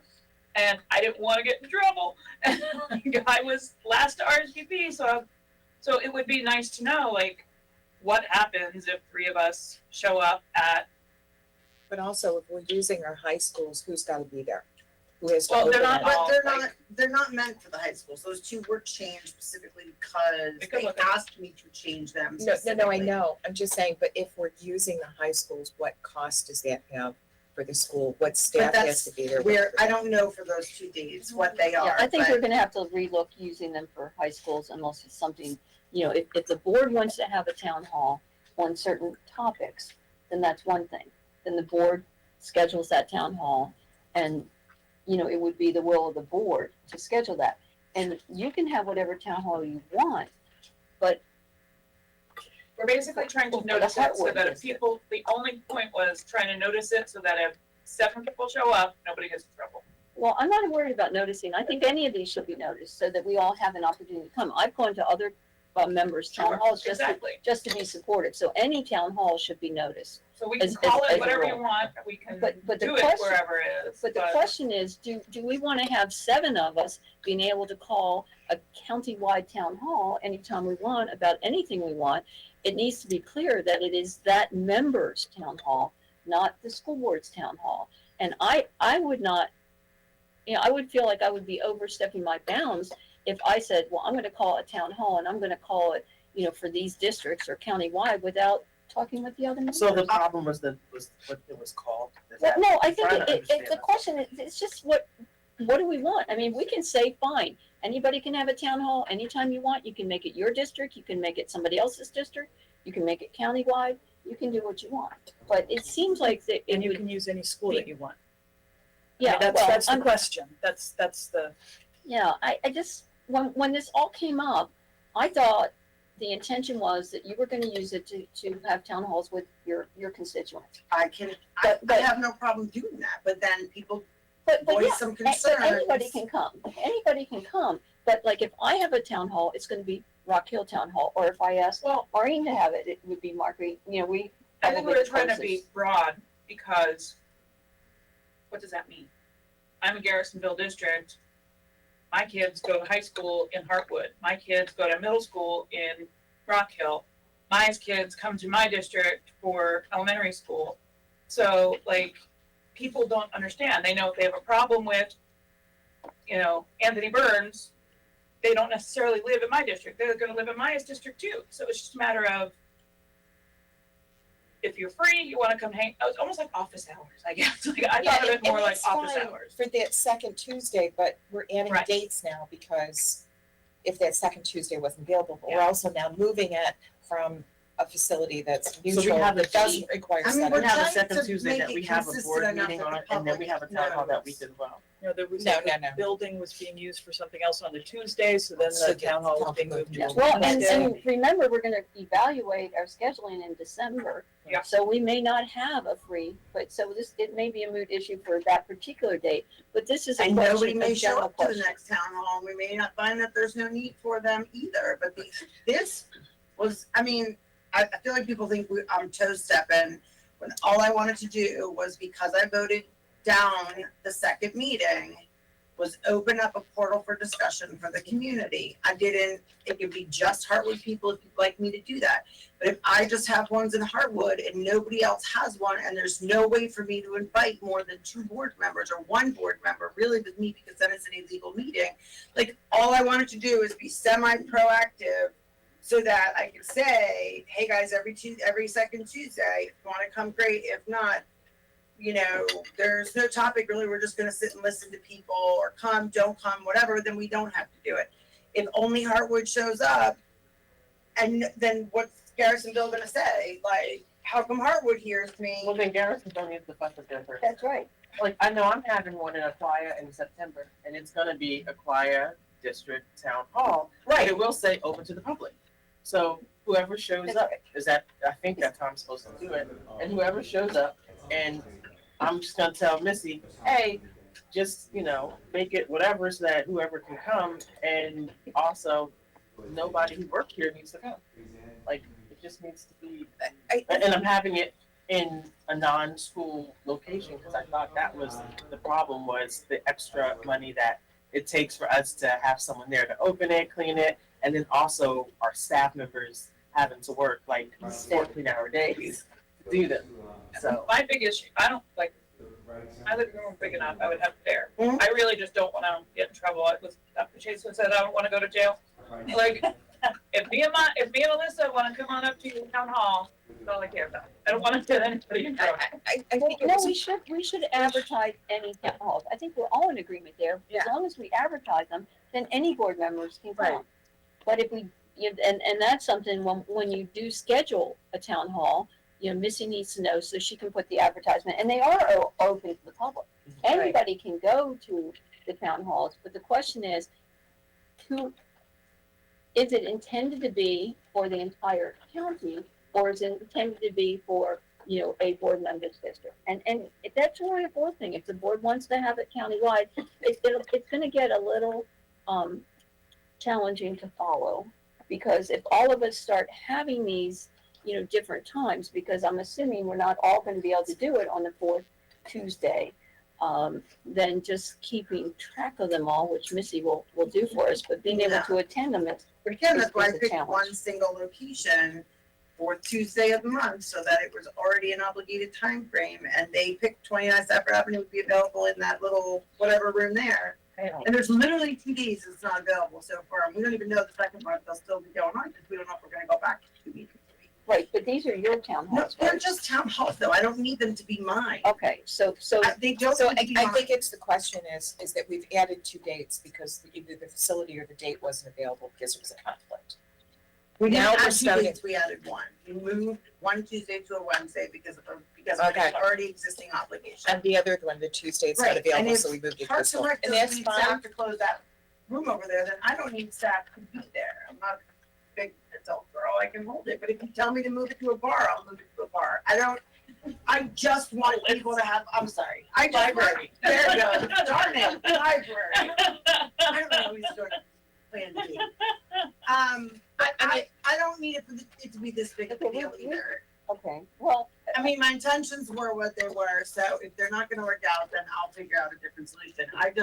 That means I can't have more than 2 people there at a time, that means I can no, open up, there's I no can do whatever, but question, this no wasn't question Alyssa's. that you can have more than clown 2 show. people at a time. But if, say, you wanna do it one night and another board member wants to do it one night, I don't wanna have there shouldn't be a conflict because, the other board members' focus would most likely be on their district. I mean, when you have an acquire, you're not looking for, you're It's gonna stay open welcoming to the anybody, public, you're but it's for welcoming, but acquired you wanna residents hear to from speak to. your Oh, constituents. yes. And that's traditionally, what the town halls are for, or if they're on a special issue. So do we come to any conclusions? Do you have a Got, like, theme 2 for each minutes. of your months for conversation? Cause it Not seems, yet, no. I mean, that day we did because it was out there. The code of conduct was out and there was no meeting in between. So yeah, the code of conduct was up for discussion with the public. They had looked at it, they wanted to talk about it. We wanted them to talk about it, give them the opportunity. Because then we voted on it and there was no other time in between but that moment for them to talk about it, as it were. So really, if there was something big on an action item or whatever that we needed their opinion on and we didn't have, I'm just gonna go on the record as saying, I just wanted the public to feel like they could be heard if they wanted to be heard. And I don't know that it matters who hears them, as long as someone does, but if it matters, then just take my name off of it and make it a I don't think school any board of us, town hall. I don't think literally any of us didn't mean- disagree with you about having the Well, community. but we're nickel diming words when, just tell me what you wanted to say and how you Well, wanted to that's what word it. I'm trying to find out what the board wants to do, but unfortunately, we don't have time. Unless somebody has a 30-second wrap up, because we gotta close this. And we can continue this discussion in our next work session, right after the school board evaluation, which of course we did not, get to. Well, I just think it should Should be be a followed up school on. board event, you ready to read this in the closed session? so. Okay, all right, we're closing the work session, and, Ms. Randall's gonna read us in the closed session. I move that the school board convene a closed meeting pursuant to section 2.2-3711A1 of the Code of Virginia. 1, to evaluate the performance of the superintendent. I need a second. All right, motion by Ms. Randall, I need to fix this second. All right, all in favor? Aye. Aye. All opposed? Okay, thank you. I'll just need about 15 seconds to close that out right there, and then I will be out of here. Okay.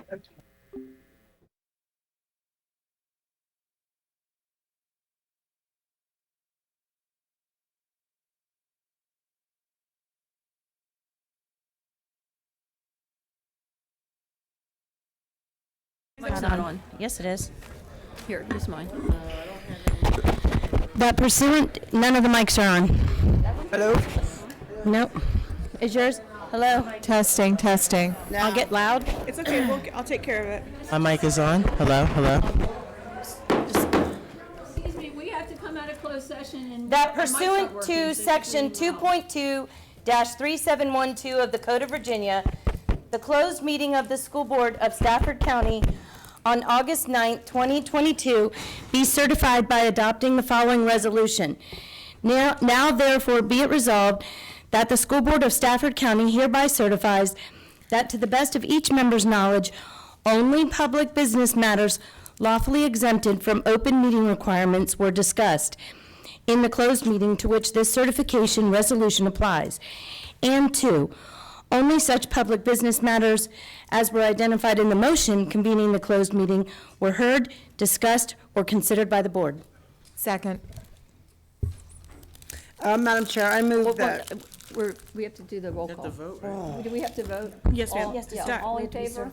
Oh, Resolution, thought you the had to do a roll resolution. call vote. All in Yes, favor? please Dr. say Chase? aye. Yes, we Aye. have to do roll call. Okay. Ms. Guy? Aye. Ms. Halsted? Aye. Ms. Healy? Yes. Ms. Randall? Yes. Ms. Sigmund? Yes. And Dr. Warner? Yes. Madam Chair, motion passes. Do we have a motion coming out of closed session? Madam Chair, I move that we continue the closed session at the conclusion of the business meeting. Do we have a second? Second. Okay, we have a motion by Ms. Halsted, second by Dr. Chase. Any discussion? All in favor, please say aye. Aye. Now we're recasting, Clicker, yeah. clicker, Well, clicker. it's not up there. All in Oh. favor, please say It aye. is up, it is. Oh, all right, now we're up there. I have a spider web on my microphone. Ew. Get it off. Okay, Dr. Warner, what's your vote? Yes? Yes. Okay. Oh, I'm sorry. I thought we were doing oral. No, it's not clicked. It's not reading it. That's okay. Technology. All right. I didn't. 7 yes. It's fine. All right. Unanimous. Motion passes unanimously. We'll continue the closed session at the close of the business meeting. Now we'll call the regular business meeting to order. We have the presentation of the national colors and the Pledge of Allegiance to the flag. Please stand. Who was there? Colors, attention, Go up there. present. No. Colors.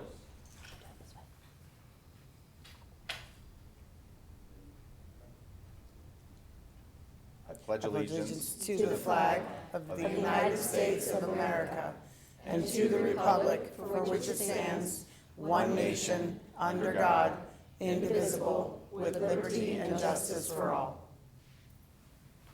It's Mountain View. Here it is. Order. Colors.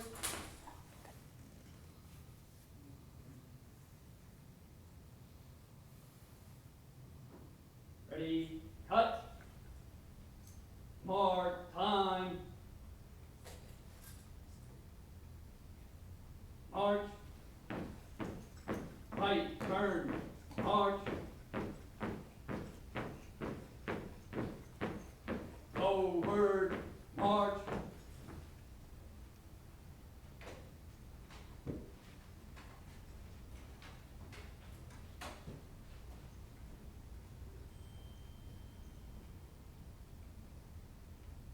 Colors. Hold. Fall out. They just are, they're so cute. We'd like to thank the Mountain View High School's Marine Corps JROTC. The members of tonight's color guards is Adam Jones, Michael Tanquay, Michael Goodwin, Ian Crandall, and Cody Johnson. And their instructors, Lieutenant Colonel Richard Barnes and Sergeant Major Alan Tanner, both retired. Thank you. We don't need an authorization to participate electronically, so we'll go to the roll call. Ms. Hall? Dr. Chase? Here. And Ms. Guy? Here. And Ms. Halsted? Here. Ms. Healy? Here. Ms. Randall? Here. Ms. Sigmund? Here. And Dr. Warner? Here. Madam Chair, you have a quorum. Okay, do we have a motion to approve the agenda? Madam Chair, I would move to approve the agenda with the removal of item 3.07 from consent to action. Second. All right, we have a motion and a second. Any discussion? All in favor, please say aye. Aye. Aye. All opposed? Oh, I guess we should vote. We didn't have our Vote. clicker last time. Here we go. 3.07. All right, looks like it's unanimous vote for approval of the agenda with the changes requested by Dr. Chase. Now, is there, Consent. Motion to approve the consent agenda? Second. we just approved it. All in favor? Cast your votes.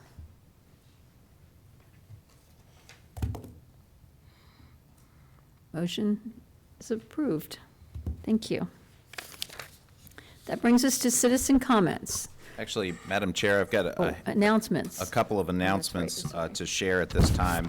We're delighted to announce the appointment of several members joining our leadership team. And since the first day of school is tomorrow, this is a pretty timely appointment for several of these schools. As I introduce these folks, I'd invite them to come to the lectern up here at the front. And when I'm done with their biography, if you would say hello to the board and anything else that you want to share with us at this time, maybe introduce any family members or guests that you brought along with you. We're just delighted that you're here. Our first new administrator I'm delighted to introduce is Latrice Knight, who has applause. Miss Knight will be the next assistant principal at Widewater Elementary School. Originally from Wisconsin, Miss Knight has been an educator for 12 years, first as an elementary classroom teacher, and most recently as an ITRT at Conway Elementary. She is passionate about reaching students through building teacher capacity and support. She completed her master's degree in Virginia at Mary Washington University. She is a certified reading specialist, has a certification in ESL, and recently completed a cohort at the College of William & Mary, where she earned her administrator certificate. Latrice and her husband, Lowell, have been married for 6 years and were married right across the street at the Stafford County Courthouse. She is committed to the growth and education of every student in Stafford County and is really excited to take on her new adventure at Widewater Elementary School. Congratulations, Miss Knight.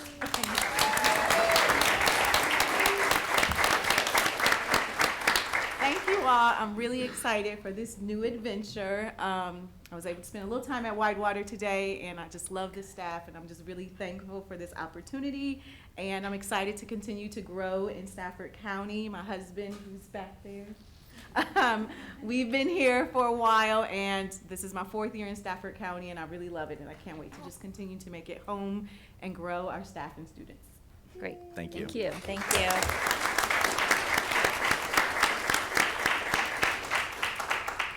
Next, it's my honor to introduce Dr. Jacinta Calzada Marron. Also another applause. Dr. Calzada Marron will be joining Stafford at North Stafford High School as the new assistant principal. Dr. Calzada Marron joins from Friendship Public Charter School in Washington, D.C., where she served as a special education coordinator for the 9-school charter network, supervising a team of special educators and student support staff to help meet the needs of exceptional learners. She previously worked as a special education compliance manager for KIPP schools in D.C.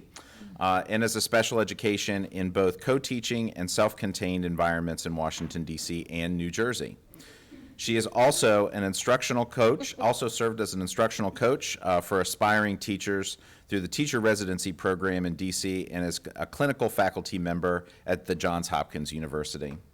Dr. Calzada Marron earned her bachelor's degree in English Literature and Communications from William Patterson University, her master's degree in Administrative Science from Fairleigh-Dickinson University, and her master's degree in Special Education from Keene University, all in New Jersey, prior to earning her Doctor of Educational Leadership and Management from Drexel University in Philadelphia. Welcome to Stafford County.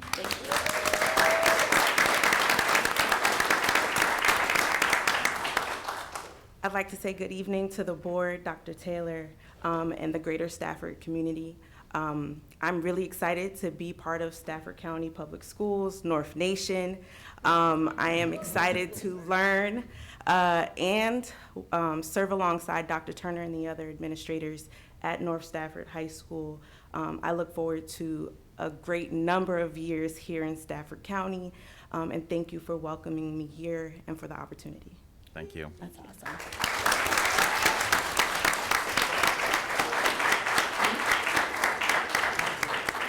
It is always tough to lose a Bandy teammate to school leadership, but we love it when our teammates at Bandy step up and take the mantle of leadership at a school. And it's a pleasure to introduce Jessica Olsovich, who will be the next assistant principal at Conway Elementary School.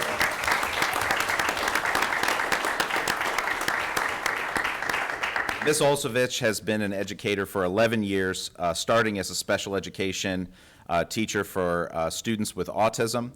For the last 4 years, she has served as an applied behavioral analysis therapist in our Department of Student Services, supporting school-based staff teams and making data-driven decisions to support students with greater behavioral support needs. Ms. Olsovich is a graduate of Penn State University with a bachelor's degree in specializing in special education and a master's degree in special education with a certificate in applied behavioral analysis from George Mason. And with her complete certificate also from Mason in school leadership, we're delighted to welcome her to the team as the new assistant principal at Conway Elementary School. Glad to have you. Thank you. I'm just really excited to start tomorrow and welcome all of our students to school, and it's going to be my first day too, so I'm really excited to get started. Great. Thank you, Ms. Olsovich. Congratulations.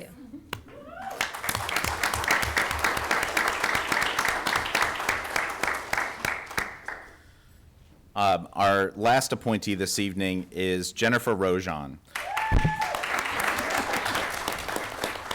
We'll say this, everybody's in the cheering mood tonight. Ms. Rojon is excited to join us as the next assistant principal at Stafford Elementary School. Ms. Rojon, oh, she's got the shirt. Ms. Rojon is presently the assistant principal at James Carey Intermediate School in Essex County, where she was nominated for the 2020 Virginia Department of Education Talent Pool for Distinguished Educators. Prior to becoming an administrator, Ms. Rojon was an elementary school teacher in both Fredericksburg City and Prince William County. She is a graduate of Virginia Commonwealth University with a bachelor's in elementary education and a master's in teaching, and completed her administrative endorsement at the University of Mary Washington University. Ms. Rojon lives in Stafford County with her husband and family, is excited to give back to her community. Welcome to Stafford County Public Schools. Thank you.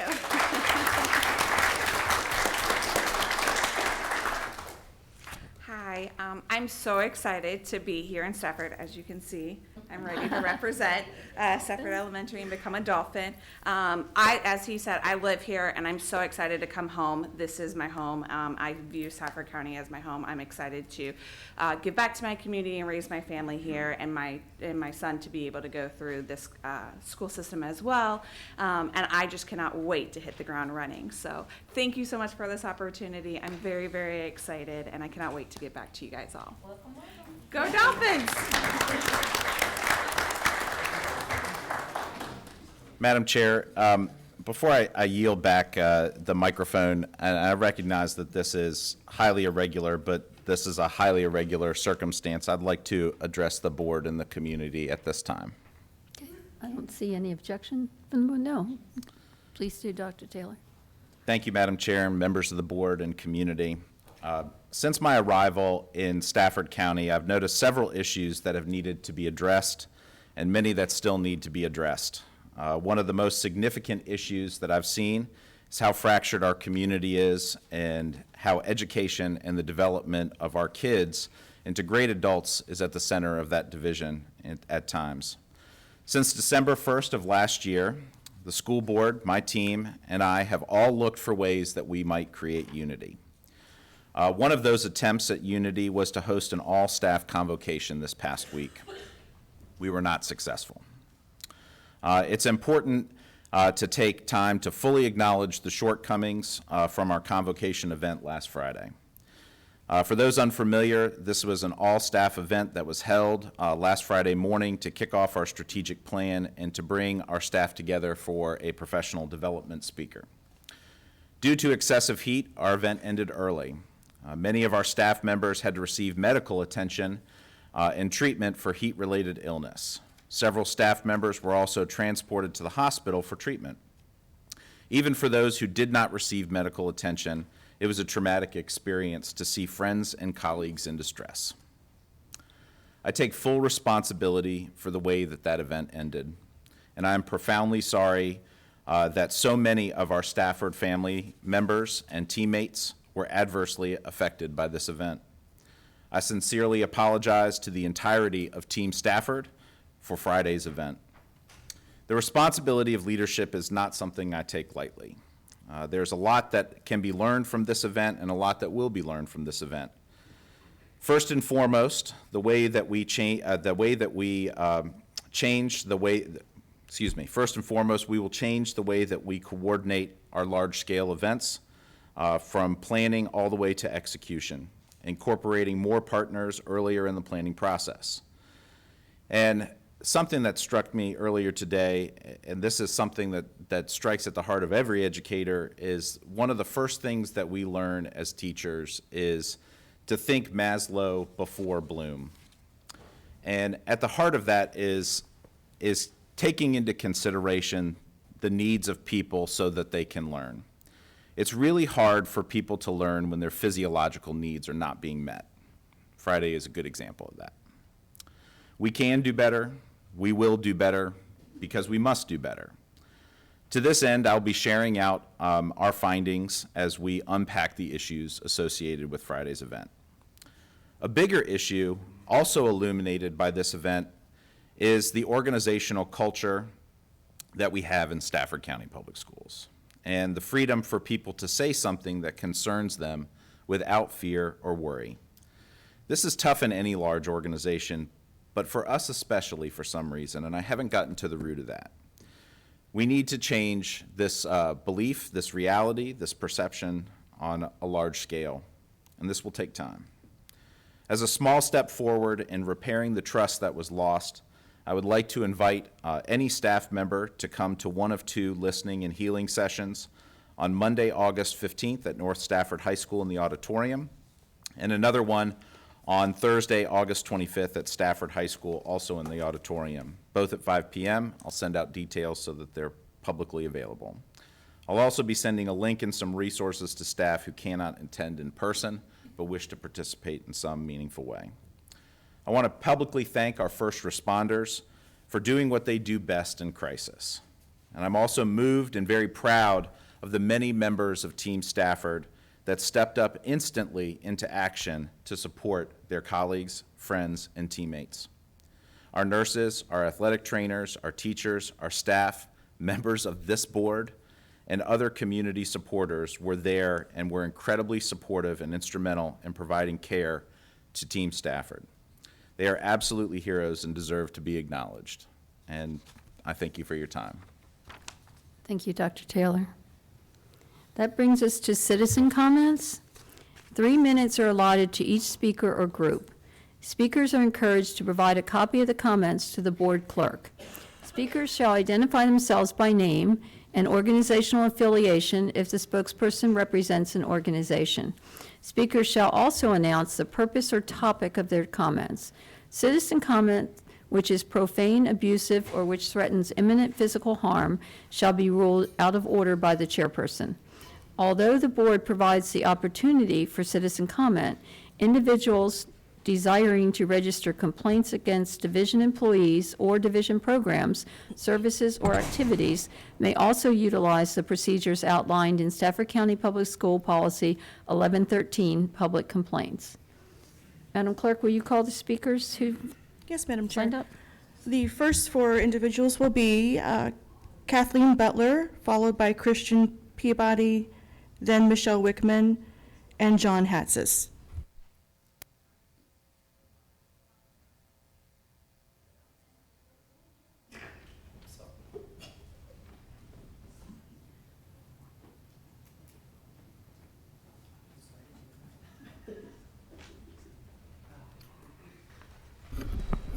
short. Okay. Good evening, members of the board and Dr. Taylor. I'm Kathy Butler, and I live in the Rock Hill District, and I'm the SCA president. Since the pandemic began, I've spent countless hours worried about the health and safety of Stafford educators, trying to assess risk and prepare for all possibilities, wondering if you're making the right decisions, and terrified of the consequences if you don't. Some of my worst pandemic fears were realized during Friday's convocation, but the dangers in this situation were predictable and unavoidable. We recognize that the intent of the convocation was positive and the message uplifting. I'm not here to point fingers or vilify individuals. It's clear this was a series of miscalculations that snowballed, which we know was no one's intent. The fact remains that despite best intentions, Friday's events jeopardized the health and safety of over 4,000 educators. The messages regarding the convocation were positive, but they also made clear that this was not an optional event. A lack of transparency and breakdown in communication meant staff were uninformed about what accommodations they might need. You don't have to have a health concern to be opposed to sitting in direct sunlight for 2+ hours before a long, potentially unair-conditioned bus ride home in August, with a heat index pushing the red flag to black flag status. These were known conditions prior to the day of the event. Staff began expressing their concerns over the predicted heat as early as Tuesday. We were told temps were expected to be in the low to mid 80s, and you did not anticipate extreme heat. We were told essentially to suck it up and deal for the greater good. In any employer-employee relationship, there is an imbalance of power. There is a mandatory event. Many staff felt they had no choice but to take sick leave, and I commend them for setting that boundary, but I'm appalled that it had to be set. And they feel their concerns were invalidated. The events of Friday were quite literally traumatic for many, and an apology falls short. On behalf of Stafford educators, I respectfully request that you forgive the leave for those who chose to stay home Friday and any additional leave incurred by those experiencing continued medical issues. I ask that you provide an opt-out without leave for medically fragile staff for future events, that your conduct and investigation into these events leading up to and including August 5th provide a thorough explanation of what the plans were and what factors influenced the failure of these plans, and what will be done to prevent reoccurrence. Finally, I request a restitution of payment for $200 for full-time staff and $100 for part-time staff. Regarding these future events, please consider having an alternate plan for participation for employees with health concerns. We use restorative practices with our students to remedy harm done. I am calling on you to remedy that harm. Do the right thing. Take that step to rebuild trust with the educators of Stafford County so that we can move forward with the positive mission that was intended. Thank you.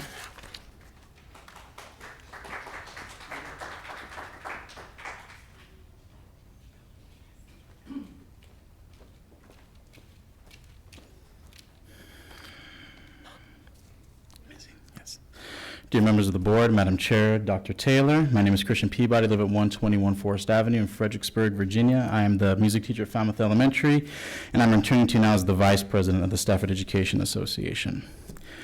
The FredNets event was a systemic failure that risked the well-being of 4,300 using the division's number as employees. We all agree the intent was noble, and that the execution was the living definition of hubris I have never witnessed in my professional career.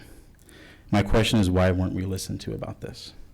4,300 plus employees at a very conservative average of $25 an hour salary for the 4+ hours it took for the first person to arrive and the last one to leave arguably equates to at least $500,000 spent in salary alone sitting there in the heat. And we already know what happened in that heat. What if there had been an emergency thunderstorm with no adequate room to shelter in place? What if there had been an active shooter with nowhere to escape or barricade to? Your employees couldn't even get into the shade or access food or water in a timely manner. What if this had been a sudden life or death crisis? Thousands of your staff at all levels tried to share cover, share their water, and work with first responders. And the event did become traumatic. And I reiterate that word, traumatic, because it was traumatic to see our colleagues carried out as they fainted, get put into ambulances, collapse on the way to the buses, collapse on the buses, getting phone calls from them throughout the weekend, saying that they're getting sicker and sicker and sicker, all while this event continued like nothing was amiss. Someone could have died from this, and for what? And at what cost? Now, although not as severe of a potentiality to speak about Maslow versus Bloom, I was asked by a colleague what benefit versus risk, singular benefit versus risk. I gained from this event that eased or improved my workload going into this year for the costs that were incurred. As a Teacher of the Year and a 2-time Grammy Music Educator of the Year nominee, I could answer that question. Now, this isn't a time where the sins of many should be placed on the shoulders of one to say the punishment has been made, all has been forgiven, let's move on. I said, to Dr. Taylor's point, this is a tremendous opportunity for the most people-person profession in this county, this division, to do right by its people, the employees of this division. So I ask you to seriously consider the requests and recommendations that Stafford Education has brought forward to you, like making amends through forgiving the leave that had to be taken, providing cost incurred restitutions, collaborating with the union so we can provide guidance and insight on a global scale as we work together to support the success of this division moving forward. This is a tremendous opportunity to forge that new relationship for this new year, especially after we learned from the lessons from Friday that taught us all, and to show that we are invested in this partnership to elevate Stafford hand in hand moving forward. And Dr. Taylor, you should be committed for your comments you just made right now. So thank you for that, sir.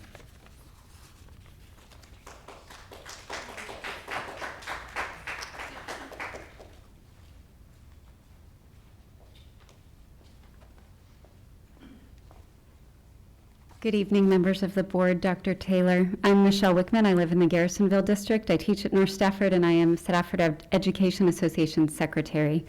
Last month, I told you that we looked forward to a renewed partnership with you based on transparency and a shared commitment to the best interests of Stafford educators.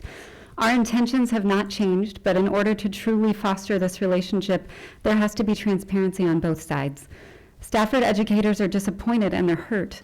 We support and appreciate the goals of the convocation, but there are a few breaks in the chain that we see from our end after hearing from educators this week. Number one, please don't schedule mandatory outdoor events during the summer. The common theme we're hearing from staff is that they support the spirit of the convocation, but doing it in August just wasn't a good choice. Number two, if you are asking principals to disseminate information, in this instance details on how to obtain accommodations, please ensure you have written language that they can share with staff and ask them to do it at the same time. Better yet, send district communications to the entire district instead of routing them through individual admin. This will minimize inconsistencies when we're all supposed to be on the same page. Number three, listen to your educators. You've been getting better about involving staff in decisions that affect us, which we appreciate, but sometimes you ask for a professional opinion and you don't actually listen to it, like the bell schedule decision. Other times, we don't get consulted at all, as was the case here. Worse yet, staff expressed legitimate concerns about the predicted heat and they were dismissed. Please do us the courtesy of seeking our opinion and don't dismiss it. The practice is incredibly invalidating and it is damaging to the relationship that we want to build with you. We don't have all the solutions, but we want to work with you to develop them. Right now, what educators need is reparations for Friday. And to explain that request a little bit, since supplies ran low when the event ended before all schools got to eat, we've heard from staff who incurred expenses for bottled water and food. Some took alternative transportation rather than wait for buses. Many educators lost the rest of the workday on Friday due to heat-related issues and worked through summer all of the weekend to make up for it. The combination of these factors is the reasoning behind our request for restitution payment. Despite the failures, one primary goal of the convocation was still achieved on Friday. We arrived as individual schools, but we left unified. Stafford educators, division leadership, and local board members banded together with EMS to assist in whatever way they could. We don't believe that any one person should take the blame for this situation. There was clearly a series of missteps along the road to good intentions. We ask the division, our educators, and our community to focus not on placing blame, but on what it means to truly accept responsibility, to make amends, to learn from our mistakes, and move forward. Thank you.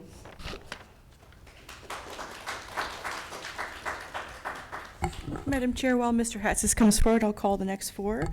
It will be Sarah Taylor, followed by Dana Brown, Bridget Farrell Kuzma, and Al Watkins. Maybe again? Awesome. Dr. Taylor and School Board, good evening. My name is John Hatzis, and I live in the Rock Hill District. I just want to note something real quick that the last speaker said. You know, me and my friend were actually talking. They were talking about having like a convocation, kind of like a homecoming, at like in October or something. I just thought that was a neat idea to kind of make up for what happened previously. But I want to talk about something a little bit different. I sent you guys an email about the transportation with Stafford County, and actually I have a script. It was actually pretty funny, but I want to talk about something just ever so slightly different because I was at Transition Day today, which was a great idea. So thank you, Dr. Taylor. It was actually a lot of fun. We got to have a freshman pep rally and everything. Freshmen didn't really participate, but I enjoyed it, so I appreciated it. But we had the student Q&A session right at the end of the day. And one of the students there was a stats student, and she was like, well, John, I'm a stats student, and they're going to bus me from Mountain View to North Stafford and back, right? Because I'm really interested in theater. And I'm like, yes! You know, like, they're really interested in theater. Woohoo! And I'm like, oh, yes, that's what they used to do. They always used to do that. They always used to bus you back and forth. Don't worry, you'll be fine. And that was not accurate. Actually, one of the other students got up, and he was what do you call it, stats student, and he's like, well, actually, they changed it now. So you're going to get bused from North Stafford back to your house. So you're not even going to get bused back to Mountain View. I'm like, well, she's a freshman. So for me, it's an inconvenience, right? It's a tax. It's something I have to pay, and if you don't want to change that, I can deal with it. I have a job. Well, she's a freshman in high school. You know, she can't drive herself. And I don't know what her situation is, but if her parents can't drive her over, that's the ball game. You know, she can't, I mean, that's extracurriculars, that's sports, that's staying after, you know, you name it. And so I understand the thought behind it, because it is a small group of people being affected. But I just hope that you can change something. You know, I was saying before, it is legal for me to take 3 people. It is against Stafford County policy. I only can take 1 person. And so then now I'm splitting the cost in half. And the previous speakers talked about communication. I was thinking about that as well. You know, I was told because my parents forwarded me an email, and I was just scrolling through it, and then I'm like, what? You know, they're not providing a bus. That was a huge shock to me and everyone I knew, and that was what, like 4 days ago? And that student didn't even know, and it was the day before the first day of school. So it's something that we've depended on for a long time. You know, when I chose to stay in CGS after a year of Block 0, the biggest reason why is because I was told, oh, well, transportation's going back to normal, John. You're going to have the opportunity to go back and forth. And I'm committed. You know, I'm staying in CGS, you know, because I enjoy it as a program. But I would hope that Stafford would return to the policy that they had before, since it did work. You know, busing people all over town was not as effective as just busing them straight from Mountain View to North Stafford and back. It seems to me the best policy, both for the students, the bus drivers themselves, and financially in terms of the county, just the best option overall. So I'd like to thank you very much for your time. Have a great evening.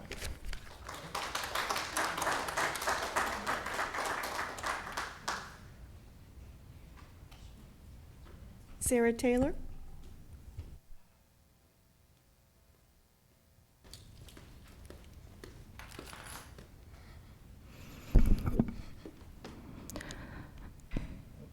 Hi, my name is Sarah Taylor, she, her, Falmouth District. I'm a parent of a junior at Stafford High School, a senior at North Stafford High School, and a teacher in my 21st year of teaching and my 12th at North Stafford.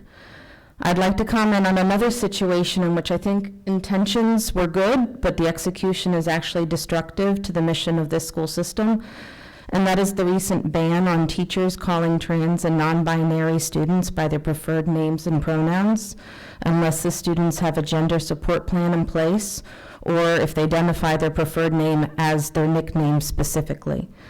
If I extend you trust and the benefit of the doubt, I guess this was an effort to avoid students feeling required to share their pronouns, which I agree is a bad idea. Requiring students to share pronouns potentially creates a situation in which students who aren't out at school to either feel pressured to come out before they're ready, or to make them feel badly because they lie about who they truly are to protect themselves at their particular stage in the process of coming out. It could also put pressure on a questioning student to artificially make a choice in order to answer a question that isn't so straightforward for them. I totally get that and agree that requiring students or pressuring students to share pronouns is wrong. However, inviting students to do so if they'd like, giving them an option of doing so, can be incredibly affirming for trans and non-binary students who are out at school or ready to be out. You may say that's what the GSP is for, but requiring them to go through this othering step of filling out a form with the input of their counselors and their parents, sends the message to trans and non-binary students that they don't belong. It says you are so different that you need a negotiated contract to be recognized. I'm not saying that there isn't a place for GSPs in some circumstances, but something as simple and important as names and pronouns isn't one of those. This requirement cuts off students who aren't out at home for getting vitally important gender affirmation from an adult. We say at our school, we are family.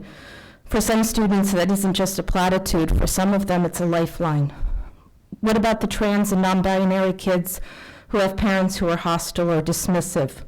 What about the kids who aren't out to their parents because it would likely result in abuse, neglect, or homelessness? What about those kids who just aren't ready to come out to parents and need to wear the identity for a bit to test it out in a place that is accepting before sharing it with family?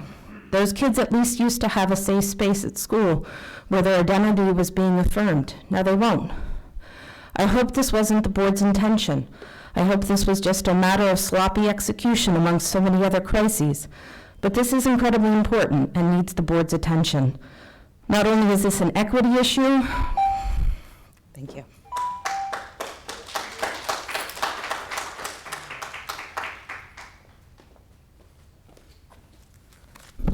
Good evening. I'm Dana Brown. I live at 41 St. William's Way in the Rock Hill District. And first, I just wanted to address the convocation incident. It was unfortunate, and I really hope that everyone is okay. I hope nobody is suffering some long-term effects from this. But I think we should lighten up on the superintendent just a bit. Sounds like he was trying to do something nice for staff, and we all know that Mother Nature is fickle. Was it too hot to be outside in August? Probably. It was 95 degrees when I was driving over here through a flashing school dismissal zone today. The public repeatedly told the former school board August was too hot when staff was railroading them to change the first day of school to the beginning of August. We warned you, but it fell on deaf ears, except for Ms. Healy, who voted no. I find it ironic that the SEA is complaining it's too hot outside in early August. As I recall from being on the calendar committee, many of them supported the central office demands to force kids back to school that early. You know, stand outside at the bus stops in the heat, have recess canceled because of the heat. Not one word did I hear from them tonight about how this was for the kids. So I'm confused. Are they now saying it's okay for the kids to be outside on hot buses, but not them? And then yesterday, I was really appalled to open the newspaper and find that the SEA is looking for a little payout. Is this for extra compensation for normal, expected August heat? And how did they arrive at that number? Their money request seems quite random. Did someone say, let's do 100 for every part-time employee, and how about 200 for every full-time employee? Is this a ransom demand? As a taxpayer, I don't want to pay that. Or is this payback because they don't like the new superintendent's new policies? Who knows? My response would be, if you're not happy with the new guy, find somewhere else where you'll be satisfied, and be very careful what policies you help push through because they might affect you. If school didn't start so early, neither would convocation. And then the second thing I want to talk to you about was, please try and be considerate to the public. Consider moving public comment time to the top of the agenda. Tonight was good. Very happy with that. We don't like to be marginalized. I would like it if you would reinstate allowing the chair to open the floor to public speakers after all the people who signed up to speak. And please release the stranglehold you have requiring folks to sign up before 2 p.m. Things happen after 2 p.m. School buses get home late after 2 p.m. Kids get home from school and tell what happened at school after 2 p.m. It's not nice to make somebody wait 30 days to tell you that. And real or imagined, the actions give you the appearance of wanting to discourage comments from the public from appearing on TV. I really think you should go back to that early start date and revisit that. Staff sold it as we were going to be online with everybody else in surrounding counties. That was kind of fake. We're not. We're taking spring break and official winter. So I hope you reconsider that. Thank you.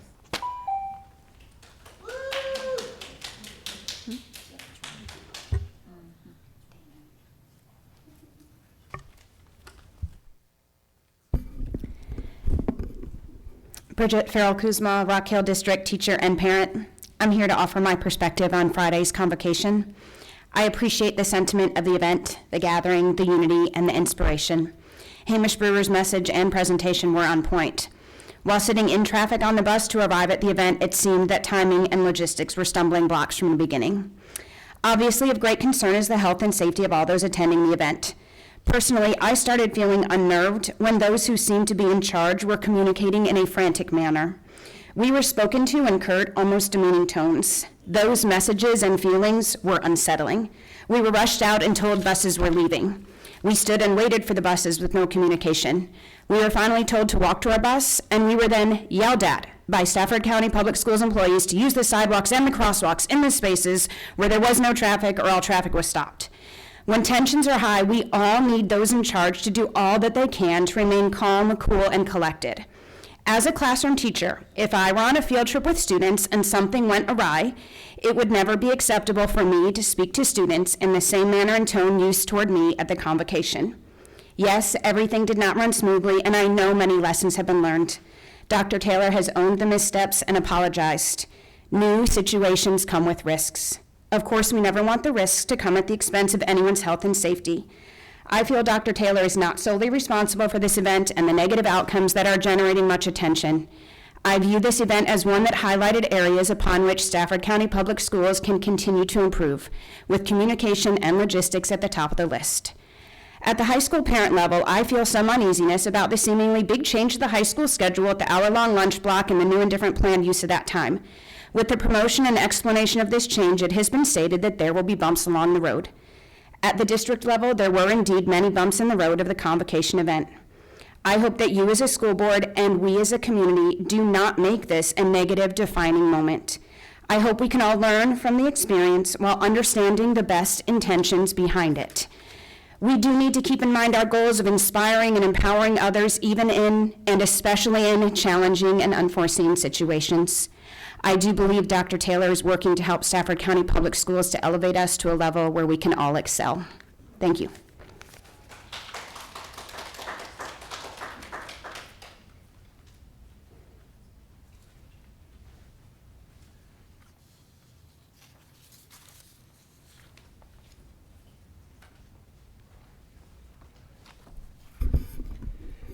Good evening, members of the board and Dr. Taylor. My name is Al Watkins, and I live just off of Sanford Drive. I'm a retired teacher, still in close contact with many current educators. Although I was not at the convocation last week, I've heard directly from many who were in attendance.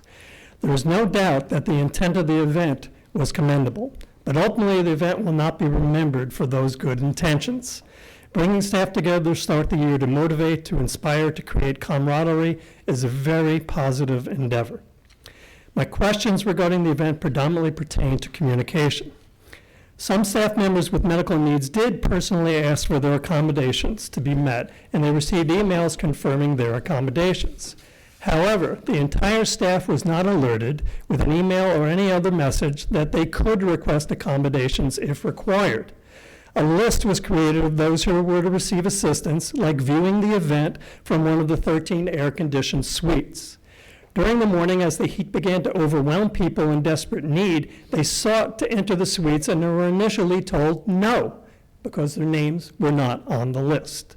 Ultimately, they did get into the cooler areas only after insisting that they needed help. All of this was avoidable if only the entire staff was made aware that they could have requested accommodations. Further, Moncure Elementary was the last school to enter and be seated at 9:45 a.m., just as the national anthem began to be played. Some schools had already been seated since 8:45 a.m. Even as the anthem played, some in attendance were already feeling overheated and asking for assistance. Was anyone getting that information? As the event continued, attendees continued to be affected and require assistance. Many educators really began to provide care for their peers. The staff was coming together, bonding, if you will, though not in the manner intended that morning. Most have no recollection of anything the guest speakers said. They were too busy. It was clear from early on that many were getting overwhelmed by the heat and required much more urgent care.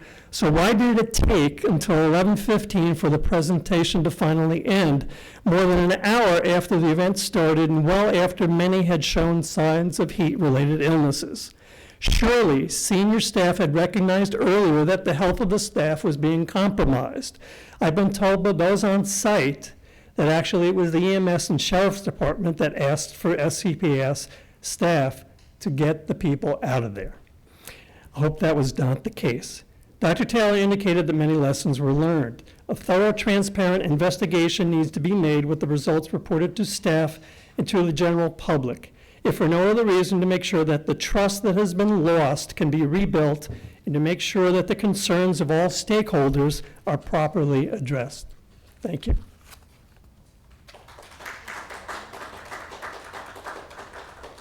All right, that's the close of the citizen comments. Brings us to action items.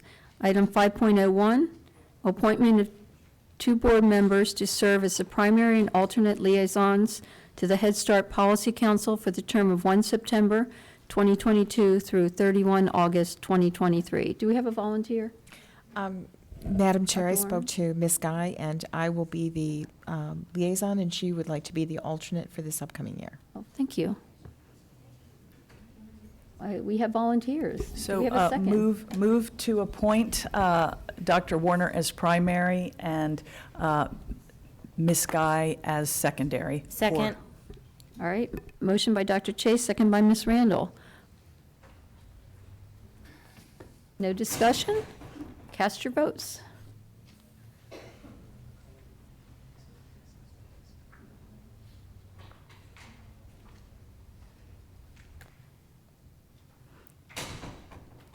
Tally the votes. Motion passes unanimously. 5.02, appointment of 2 board members to serve as the board's delegate and alternate delegate at the VSBA's annual conference in November 2022. Do we have volunteers? I'm happy to volunteer. I will be alternate. All right. Anyone else interested? Then, do we have a motion? I motion that Dr. Sarah Chase and Dr. Elizabeth Warner be the delegate and alternate delegate at the VSBA's annual convention in November. Okay, any discussion? Tally your votes.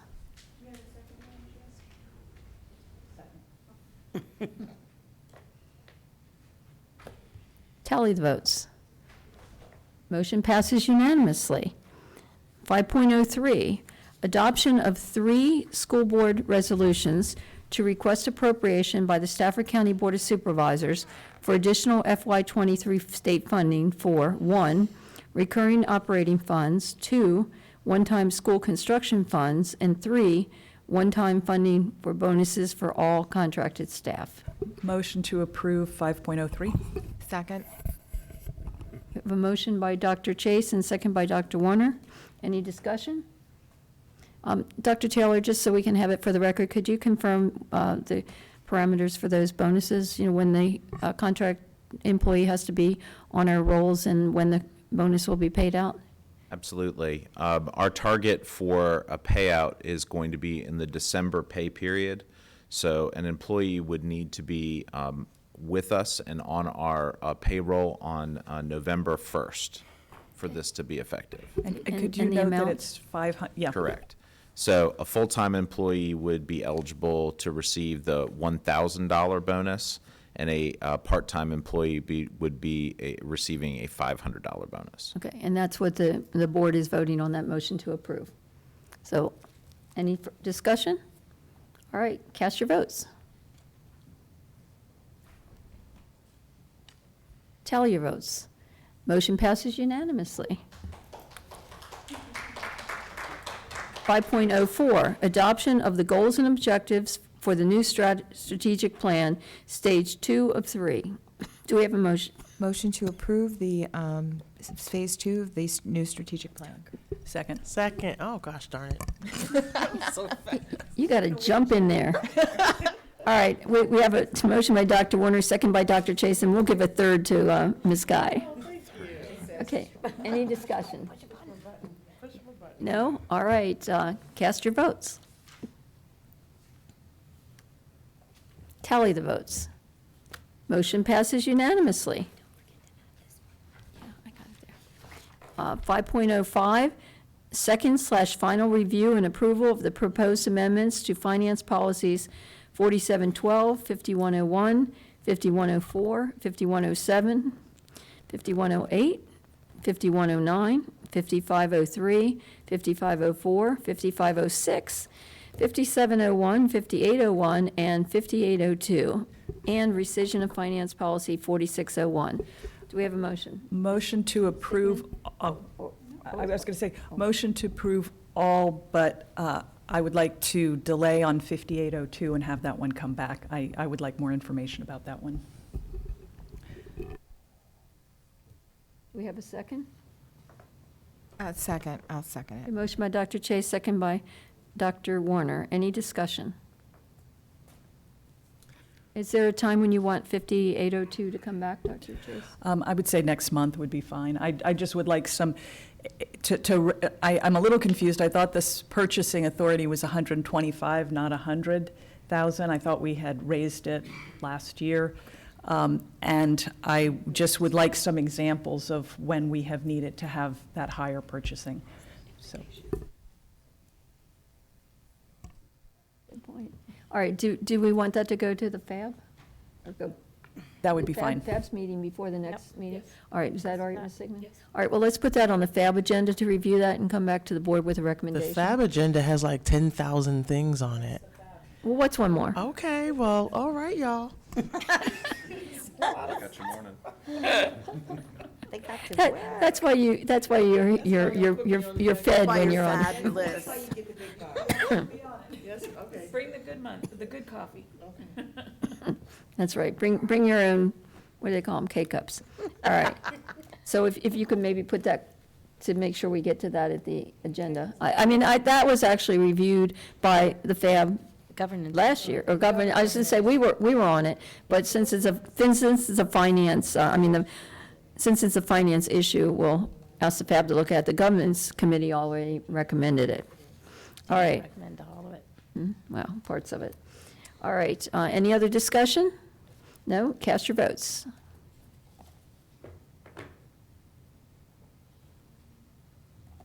Tally the votes. Motion passes unanimously. And then we'll put that on the next agenda, we'll put it on for action. 5.06, adoption of performance evaluation and growth system for teachers and other licensed staff for the 2022-2023 school year. Do we have a motion?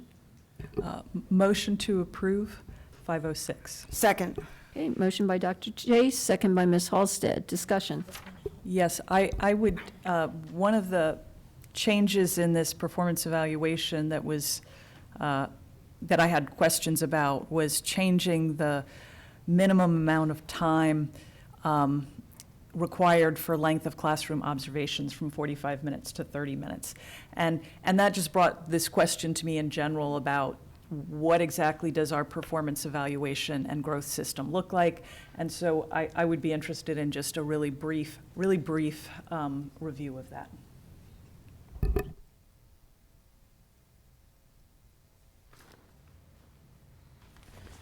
Good evening. I can step in on that.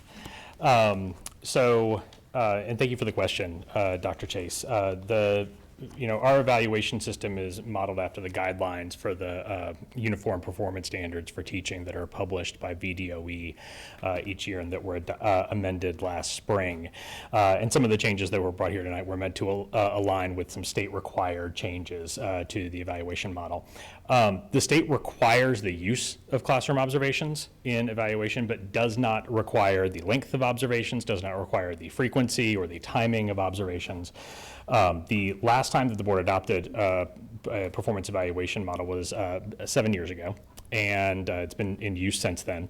The model at that point relied on 3 required observations for first-year teachers, 2 for second year, and then 1 for teachers in their 3rd probationary year or who were in continuing contracts but in their formal evaluation year.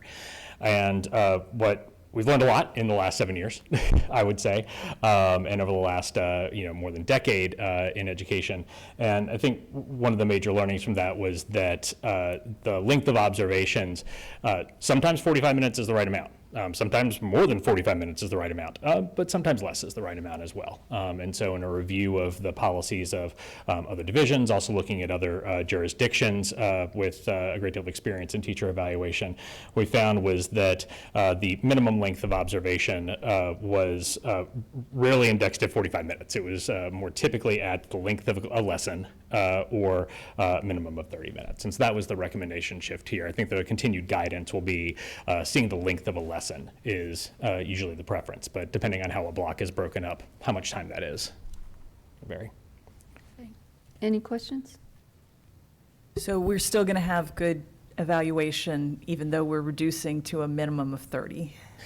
We're just reducing the minimum, not dictating that it's only 30 minutes. So no, I have great hopes that by solidifying some of the language in here, including some of the state's changes to the performance standards themselves, as well as I hope much more clear guidance for evaluators, for teachers around student surveys and the artifacts that are submitted, and an encouraged reflection process. As opposed to we're going to do X and we're going to give you a rating. Much more of each component of the evaluation is focused on the reflection of the educator, the conversation with the evaluator. And I think that what we've learned, especially over the last decade, is that it's those processes that are the most beneficial.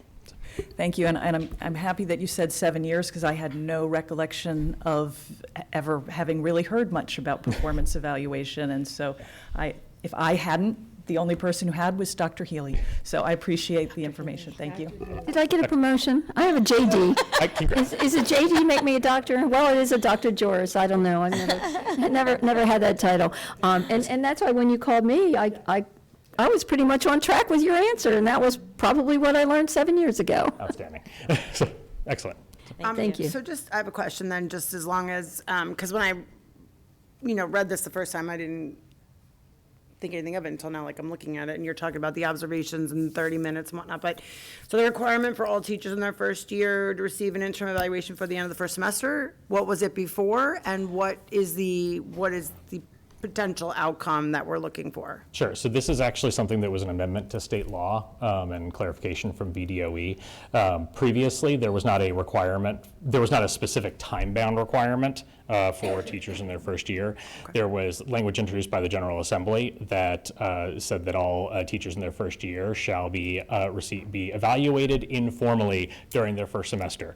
Previously, VDOE had interpreted that to mean they should be observed during the first semester, and apparently the language they got from the General Assembly is no, we meant they should be evaluated informally. So that was just new guidance that came from VDOE, and had dialogue with VDOE just to confirm that this is what you actually mean.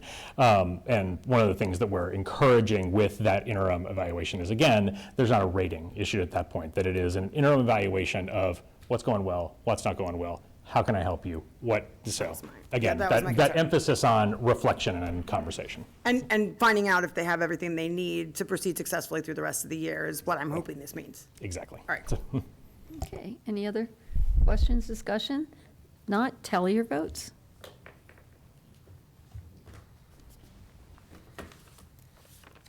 I'm sorry, that was cast your votes. Now we're tallying the votes. Thanks, Doctor. Motion passes unanimously. Wow. I'm honored, Dr. Chase. I'll consider that an honorary doctor, if that was the intent. That brings us to presentations. Student technology use update.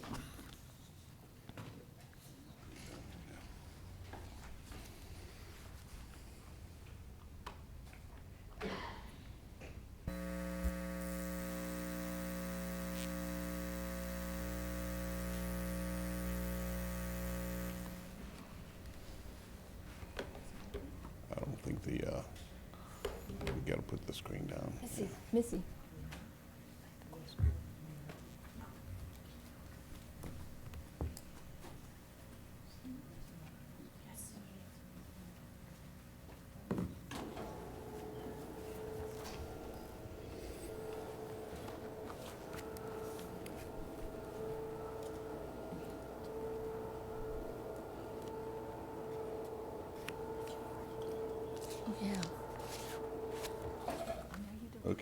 Okay, I think we're ready.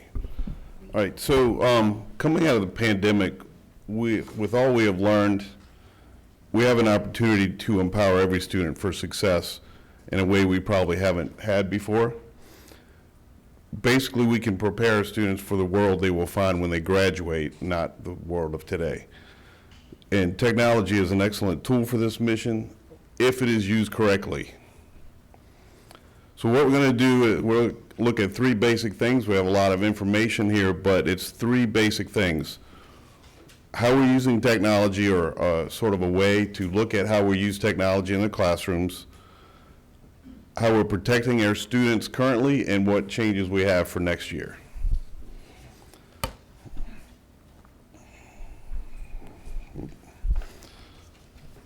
Okay, so the SAMR model is a way to describe how to use technology in the classroom. The S stands for substitution, and it's really where technology is just a stand-in for a traditional learning task. A worksheet done on a Chromebook is still just a worksheet. It doesn't really add anything to the lesson. To prepare for the future, technology must be more than just a stand-in for the past. It must be used in ways that inspire creativity and critical thinking. So as we move up the SAMR model, we move to augment, which is pretty much the same lesson, but it's a little bit of an improvement. Like, for example, when you're doing a Google Doc online, it underlines the words for you, and so you don't have to look them up in the dictionary. You can focus on the writing. This is where, next, we have M is for modify and R is for redefine, and this is where technology can really make a big difference in a classroom. It's a way to do things that you couldn't do without technology. For example, an earth science class might have some digital probes connected to their Chromebook, and they can check the water quality in a creek, right, and get a graph real time and collect all their data instead of sending it off to a lab or something like that, get it back weeks later. Okay, any questions about the SAMR model? So we have some examples of that. This is a couple of high school students doing a chemistry class where they're having a chemical reaction monitored in real time with a pH probe. You can see the little pH thing sticking in the purple jar there, and a graph in the background where they're actually graphing the data in real time. It's pretty cool. So in elementary school, these two elementary students are learning coding and robotics at the same time with robotics, and they're using a Chromebook to do that. Here we have a couple of students that are producing video tutorials for their peers, and maybe they're doing a presentation for a class, but really what you have is the SAMR model in action, where teachers can really transform not only the future of education, but also the future of our students. Okay, so next we'll review how we're keeping our students safe online. Am I going too fast? We good? Everybody good? All right, so student data protections are really one of the big points of our firewalls and all that, and a lot of the things that we do. There are a lot of great resources out there, but there's a lot of not so great out there too, as we've heard during the pandemic. That's where our internet content filters come in. And then we have some changes we're going to discuss for next school year, and a lot of that's around the internet content filter. Okay, so our student data protections start with our defense in depth around our network. We have the Department of Homeland Security, their CISA group, actually does penetration testing for our network, and it's very effective, and we get a notice every Monday. If we get one not on Monday, it's bad news. We don't get too many of those, but it's just an update each week that everything is still good. This year we're adding internal scanning. We bought a tool that we're going to use inside to basically check everything inside. We have, 35,000 little hackers out there, potentially. So we're going to be doing some intrusion detection. We also have a position that is dedicated to security now, and he's really making a lot of great changes. And then lastly, we do the software data privacy protection. We have a couple of staff members that do this almost, well, not 100% of the time, but a lot. And every software application that we look at, our website we acquire or adopt, we do a full privacy and technical scan on those to make sure that we have good privacy protections in place for our student information. Okay? Any questions so far? We good? All right, so our internet content filter, there are a lot of misconceptions about how that works. So we have 3 basic levels. We have the district level, which is more than SIPA compliant. For this year, we're blocking TikTok completely from everywhere. Strangely, our administrators have the same sort of idea about whether that was good or not. Of course, we block pornography, mature content, drugs, all those things. Schools can go further and limit YouTube, social media, streaming, whatever they want to. They just, ask us, hey, we have a problem with this, or we'd like to block this before it becomes a problem, and we do that. But then the third filter really is the student self-monitoring. And to help with that this year, we're going to start some digital citizenship training with a program called Common Sense that we'll talk about here in a little bit. But the goal is that the student will progressively self-monitor and self-regulate over time, because in this world of internet connectivity, they have to learn how to do that by the time they graduate, right? Because everything is connected to the internet these days. So the commonsense.org group has a lot of age-appropriate digital citizenship stuff and how to protect yourself online, et cetera. The online stranger danger, the whole thing. And that's something we're going to work on this year.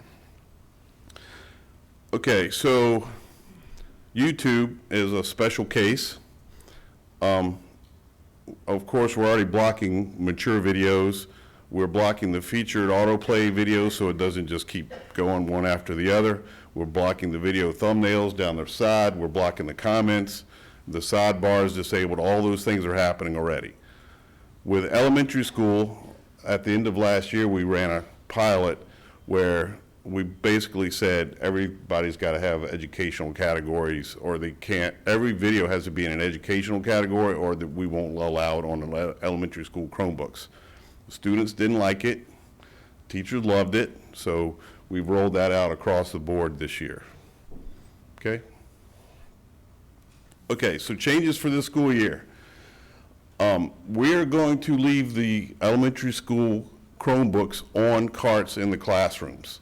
They only go home if there's an instructional purpose or a financial need. And that's at the teacher's discretion. So they don't have to get extra permission or anything. They just use their own discretion for that. And of course, we're maintaining the education-only video settings for YouTube. In secondary, we're trying something a little different. We're going to try to help with some of the breakage. When a student gets a Chromebook, where they're going to get the nice bigger ones, but if they break theirs, they're going to get a little bit smaller one, and that's going to be their loaner, and we're going to fix their broken one and give the same one back to them. And we hope that they'll be taking better care of it when they realize that they're going to have that same Chromebook until they graduate. Okay, so a 7th grader is going to have the same Chromebook until they graduate. That's the goal. We're going to try it, see if it works and how much extra overhead there is, and go from there. We're also going to meet with the administrators and get them information about internet activity at their building so they can make better decisions about what's going on with them. Okay, so really, internet safety is a shared responsibility. We filter in inappropriate content like I've described, but no filter is perfect. If the student's intention is to get around the filter, then the student code of conduct does apply, and that's something that people need to keep in mind. Parents, please talk with your students about responsible use, and to help with that, we have some ideas from webmd.com, which is a pretty reputable website for things like this to help with the talk. And that's not this is the technology talk, not the other one. So, so elementary things like lead by example, have good screen habits yourself, play and watch together, set time limits, all the things you would think about, but, maybe just they need that little extra push. Talk about online privacy and online stranger danger, that kind of thing. When they hit secondary and they start getting older and needing more, taking on more responsibility, work on those screen rules together. Encourage them to get outside and just realize if they're gaming with friends, that's more social than gaming by yourself, that kind of stuff. So those were some suggestions from webmd.com. Okay, so, and again, that just think of age appropriateness and what students, how well they can self-monitor and sort of increase their own responsibility as things proceed. So we're going to add a little common sense to our to our digital citizenship with commonsense.org. It's a multiple way to sort of approach the problem of digital citizenship. So there's professional learning for teachers. If a certain percentage of teachers are working at a school or have taken the certification, then they will become and the school is also engaging families and students, then they will become a common sense school. And then once we hit 75%, we'll have a common sense district. And I hope to hit that sometime over the next year. We'll have a little celebration if we make that. So our expectations for this year is respect the tech. Definitely take care of your Chromebook. Bring it to school every day if you're in secondary or if you take it home. And that self-monitoring is so important. So just please keep that in mind. And really working together, we can really make a big difference in how technology is used and preparing our students for the future. Any questions? Sky? All right, so I just want to make sure I understand. So in elementary school, the Chromebooks stay there. And then in 7th grade, you get your Chromebook and you keep that till you graduate. So in the elementary school, the students can take it home if there's an instructional purpose. But in general, it's going to stay on a cart in the classroom and be charged up and all that. In 6th grade, they actually will be able to check out Chromebooks. In 7th grade and 8th grade, 9th grade and 10th grade, they have the larger Chromebooks. Okay, so I maybe have misspoke there a little, but basically the ones that the 7th graders are getting now, we hope that they'll last until they graduate. Okay. They should. They're really good Chromebooks. Okay, so for the 6th grader, I guess, is there a parental involvement for say I'm a 6th grade parent and I don't want my son to check it out. Am I allowed to do something, or do I write a letter to school saying, don't let Johnny check out his Chromebook? Like, how does that work? We haven't considered that because it is going to be a very key part of the curriculum. Okay. And if they have homework, they're probably going to need the Chromebook. Okay, I was just asking because I know some parents wish they wouldn't bring it home, so I'm just trying to they will have the option to leave it at school, too. Okay. Like the elementary schools do. Okay. Yeah. Ms. Sigmund? Yes, parents can say no Chromebooks at home, because I got to that point at some point over the past couple of years. I also do want to say that I did see this water treatment display at a high school visit. That was very cool, and the teachers were very appreciative of that. Can we go back a little bit, because I know Dreambox is an educational tool. You have it in here as a safety. Oh, it was just that we checked it for privacy. Okay. Yeah. That they have all the, and they're Now I one of the better understand. ones with student privacy policies and stuff. Okay. That was my big question, and It's I an love exemplar this. for us, basically, for privacy. Great. I love all of this, especially keeping the Chromebooks at school for elementary students and locking down YouTube. I think that's going to make a really big impact. We learned from last year. And is there, I don't know how to ask. So right now for elementary, we have educational YouTube only. And then we have something different for secondary. Are there intermediate steps? Because we might find that maybe our middle schoolers need a little more restriction, but have more freedom than elementary. You know what I mean? Like, is there room to play around, or is it on and off? So the educational only category is on or off, but there are other parts to the filter that we have applied that is got like a machine learning thing that's supposed to help with education only videos and really push that, because some things that are educational might not be set as that category. So we give the secondary teachers a little more leeway with that. But we've had one school lock it down, like they were having issues last year, so they locked it down just like the elementary. Yeah, so that the principals always have that option. Okay. Thank you. Thank you. Dr. Warner? Thank you. This looks really good. The one question I have is I see that, so parents aren't as technically savvy as their children, generally speaking.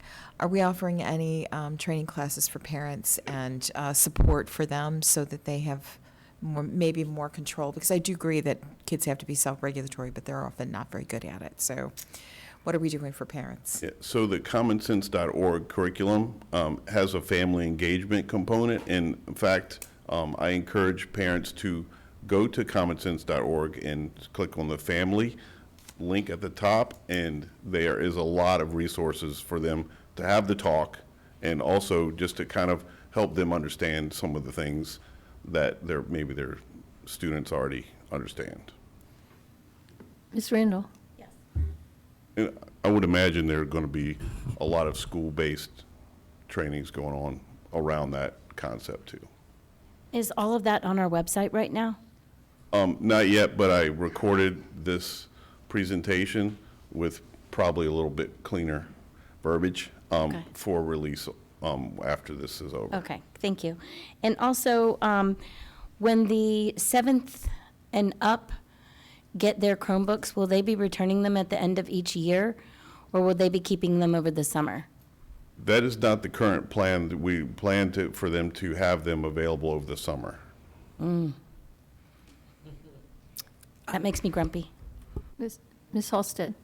So you have review, hold on, let me go up here, I just had it. Review by the administrators, like, you know, general review by the administrators here, regular review of internet. How is that working? Like, is that like a random spot check of the computer? Are they taking things? How are we going to ensure that? It'll be a summary of their whole building internet usage. It's not going to break down by students unless there's an issue that, you know, like we have a student that keeps trying to get to block sites and stuff like that. But in general, it's a summary thing. Like, say we have a lot of people going to Instagram, for example. So, and they don't have anybody using it instructionally, so that would show up in our filtering as a summary item, and the principal could decide to block that. So his kid, you know, the students would pay a little more attention in class or whatever. So it's going to be things like that, big categories of things, or individual issues that we find.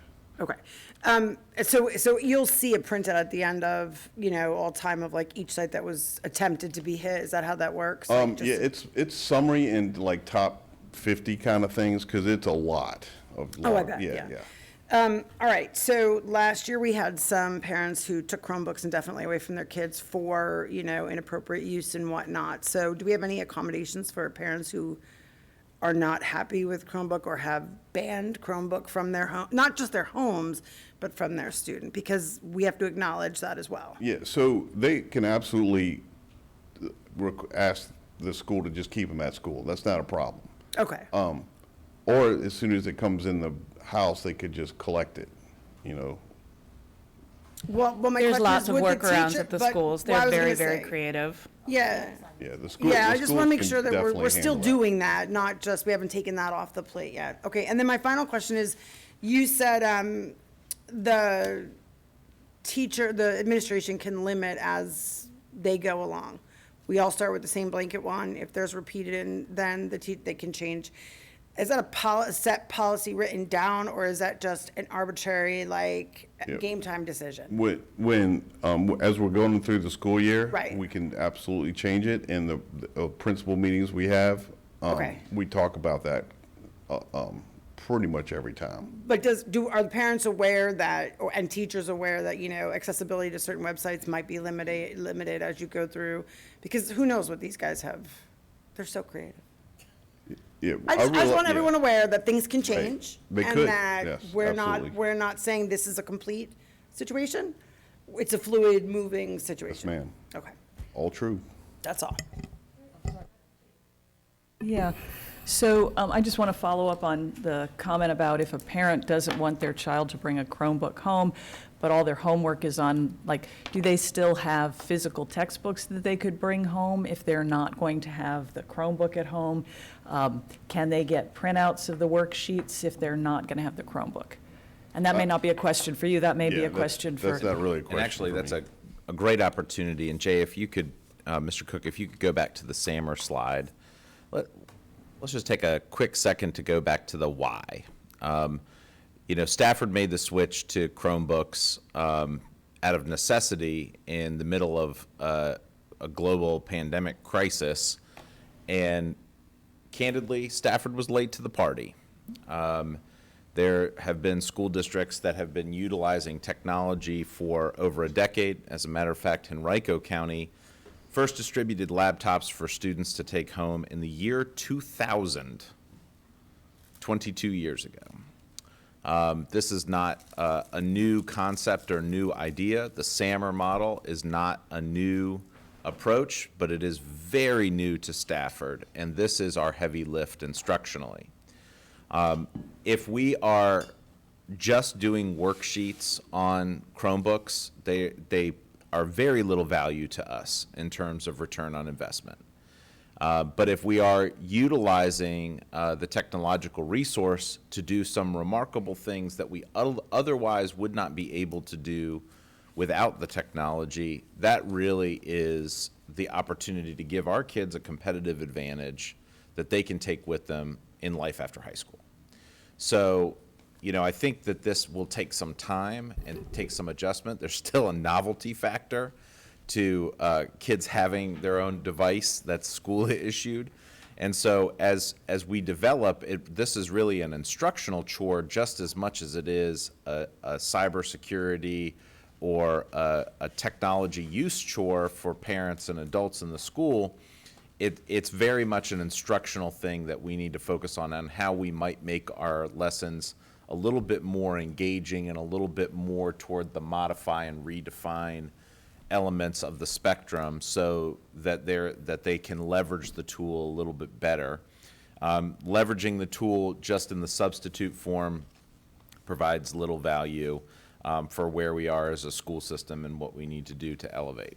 Right. And for me, my issue as somebody who studies cognitive psychology and knows a little bit about attention and a little bit about memory and things like that, what is concerning to me is if I'm a parent and I don't want to have to babysit my child at home while they do their homework, and their book is on the Chromebook, and that's the only option we've got, I would have to sit there and make sure that they stay on that page and they're not flipping over to YouTube to watch educational videos, or that they're not flipping over to some other website to look at stuff. And so that's my concern. And it's a real concern that we have children who really do have these challenges and these difficulties. And so I'm asking, is there a way that a parent can choose not to take that device home and their child can still get their work done? So I think that there is maybe not a cut and dry answer to that, because I think if the goal is ultimately to have engaging lessons that leverage technology in part, I think it's largely going to depend on individual assignments and individual opportunities at specific times, not blanketly yes or no. And I just think that should be our objective too, is that it should be a la carte and not comprehensive in every regard.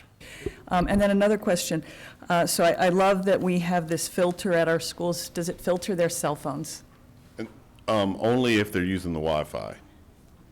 If it's using the Wi-Fi, it will. But if they're using their own cell service, it's not going to. Yeah. So I think that's an important thing for people to realize, is that this does not actually solve some of the problems like TikTok. I can just look at it on my phone. It doesn't matter that you've blocked it on the Chromebook. I still have perfectly great access to TikTok and to Instagram and to YouTube and to whatever else. So I really hope that we crack down hard on the phone not being out during school times, because it really does impair learning. And then, I know I have just lots of questions. The modify, students share a paper online to get feedback.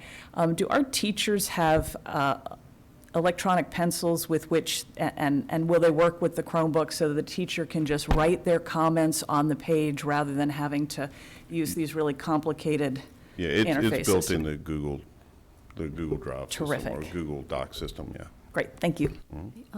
Ms. Guy? I'm sorry. I just had one more quick, thing that popped in my head when you were speaking, Mr. Cook. So my kid last year had a Chromebook, but then the Chromebook could not handle the work from the class, so they had to give her a MacBook. And so then we had to take care of her Chromebook and her MacBook, and then I don't know why, we got her own laptop. And so my only thing was, I wish the school had only give one. If you are in technical drawing, right, so the Chromebooks can't work in that class because of whatever, the content, then we will give you a Mac, and you just have the Mac. And it's just one less thing, because I didn't know she had the Mac, because it was like a footstool. Right? It's just like literally stepping, I didn't know. So it makes it easier on the parent, or maybe if I would have gotten an email or something like, hi, your kid checked out this. Our model is to collect the Chromebook when we issue another device. Okay, that's fantastic. Thank you. Just might have gotten missed. It probably did. Yeah. It's fine. Ms. Sigmund? I just wanted to I had some of the same concerns that Dr. Chase did.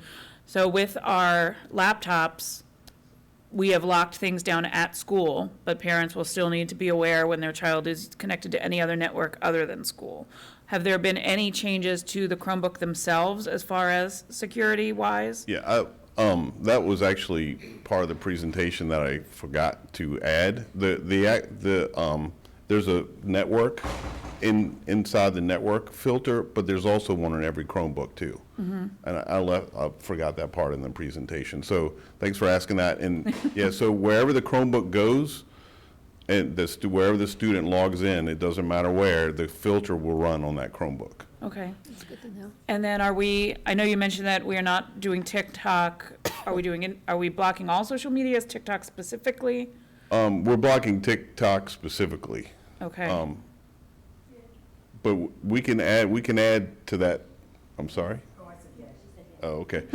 We can add to that list, but there are some communications that happen through that. So that communication comes through the Chromebook to that family. So sure. There's that complication, I guess. And then so back at the very beginning of COVID, when we started using the Google platform, children were able to message each other, like instant message each other on GChat. Some kind of nefarious stuff went on there because that's what kids do, and we locked that down. But then Canvas now has the option for students to kind of inter-chat that way.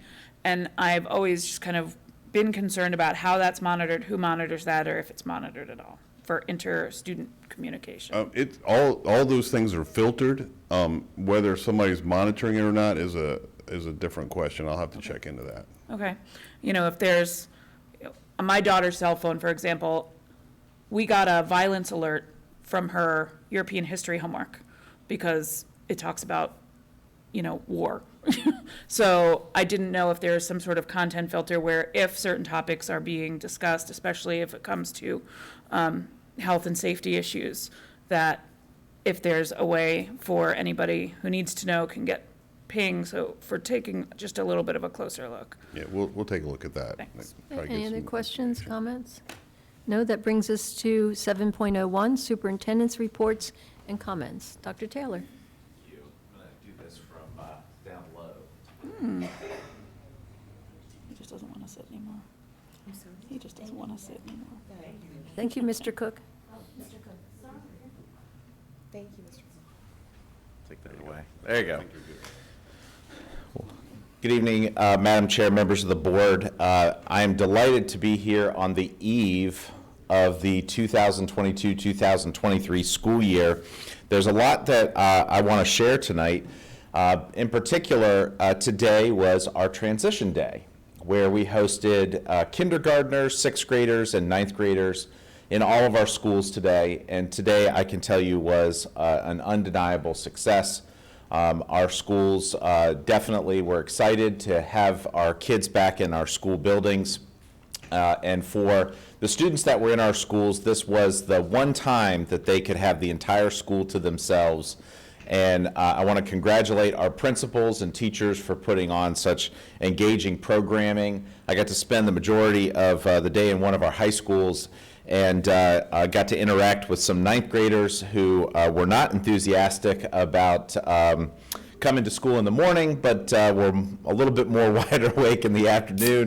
And I'm not sure what they knew what to make out of a pep rally, because I think it's been several years since we've had the chance to do one of those. So we had a lot of fun, and there was a lot that was going on in our schools today, and it was a great thrill.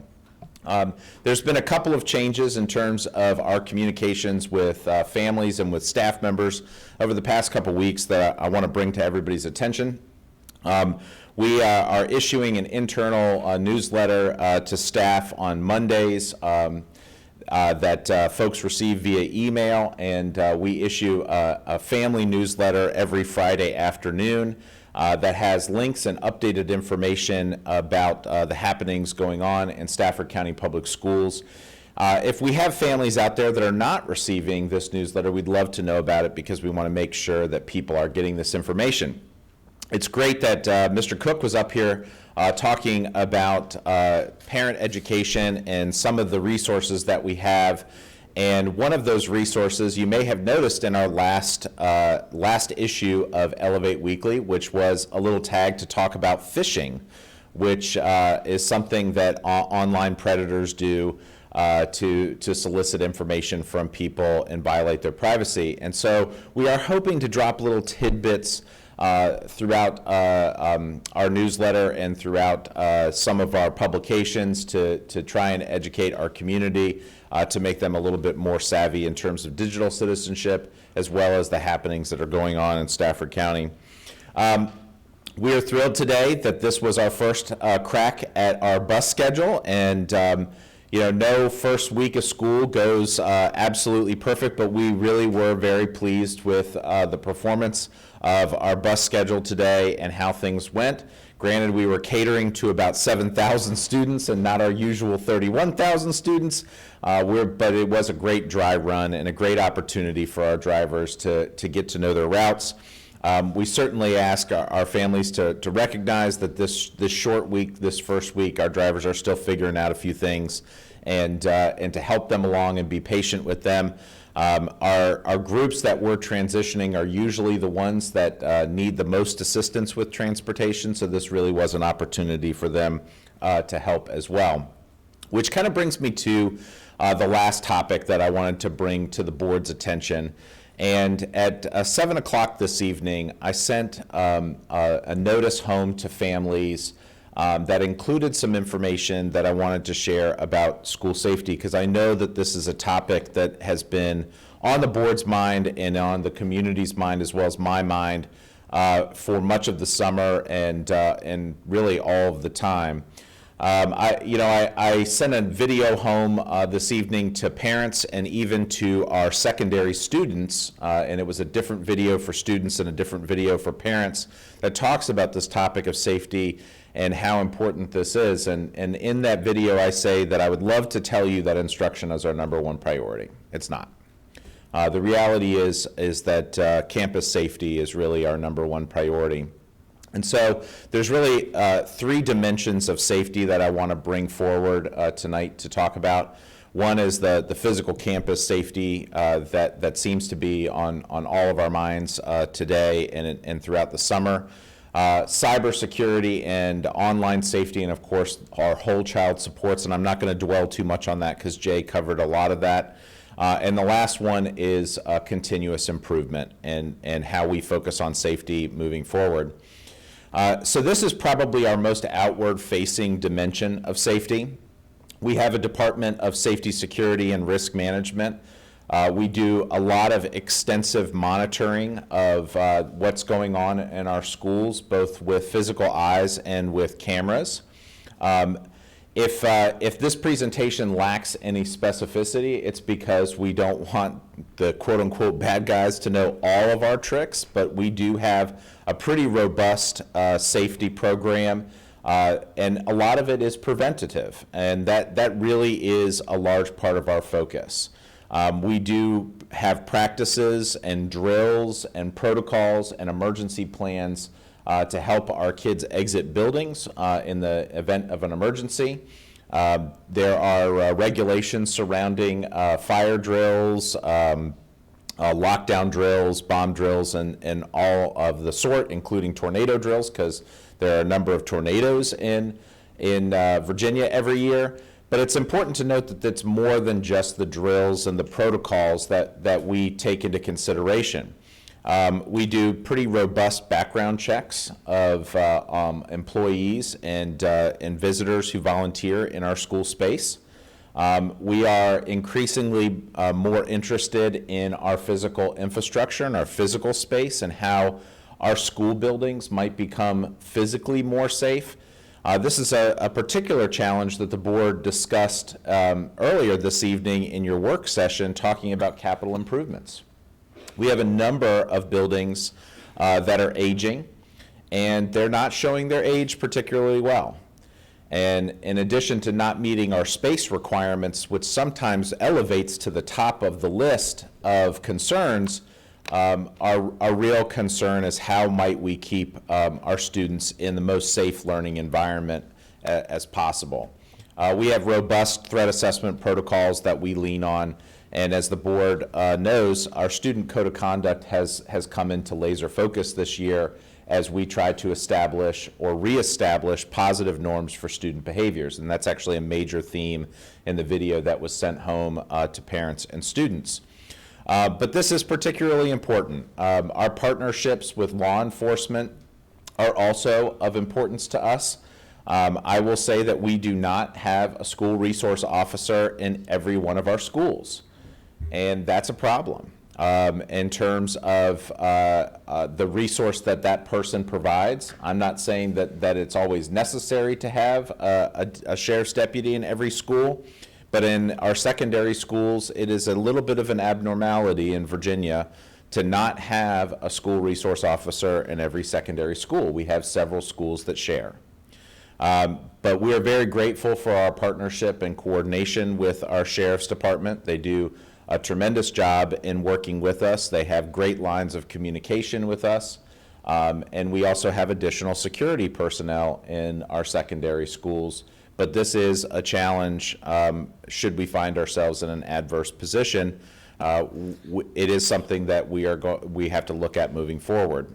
Which brings us to our learning environment in general, and something that we are very focused on in terms of creating a balance.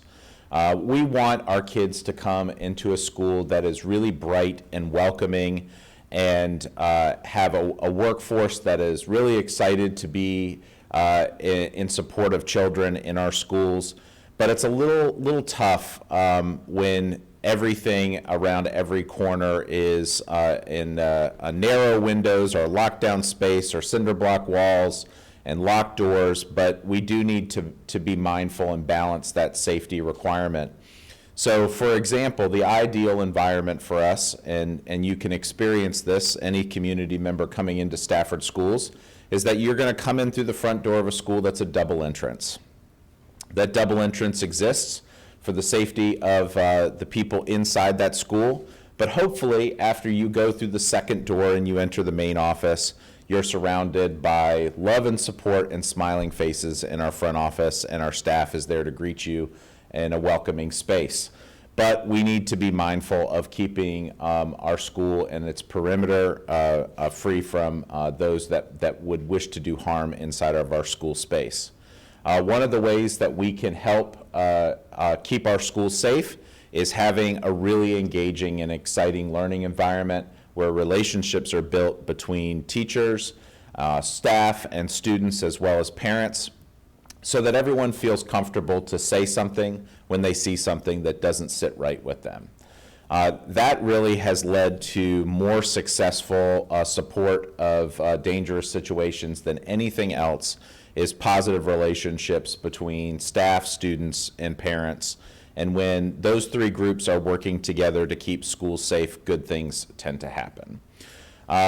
Another big focus of ours this year, and something that you'll see consistently applied throughout the district, is how we set clear expectations for behavior and how we follow through with those expectations for behavior. This is going to be a major focus of ours this year, and something that we've honed in on as a priority. Coming out of the pandemic, we were leaning more towards the caution of supporting our kids from a different lens.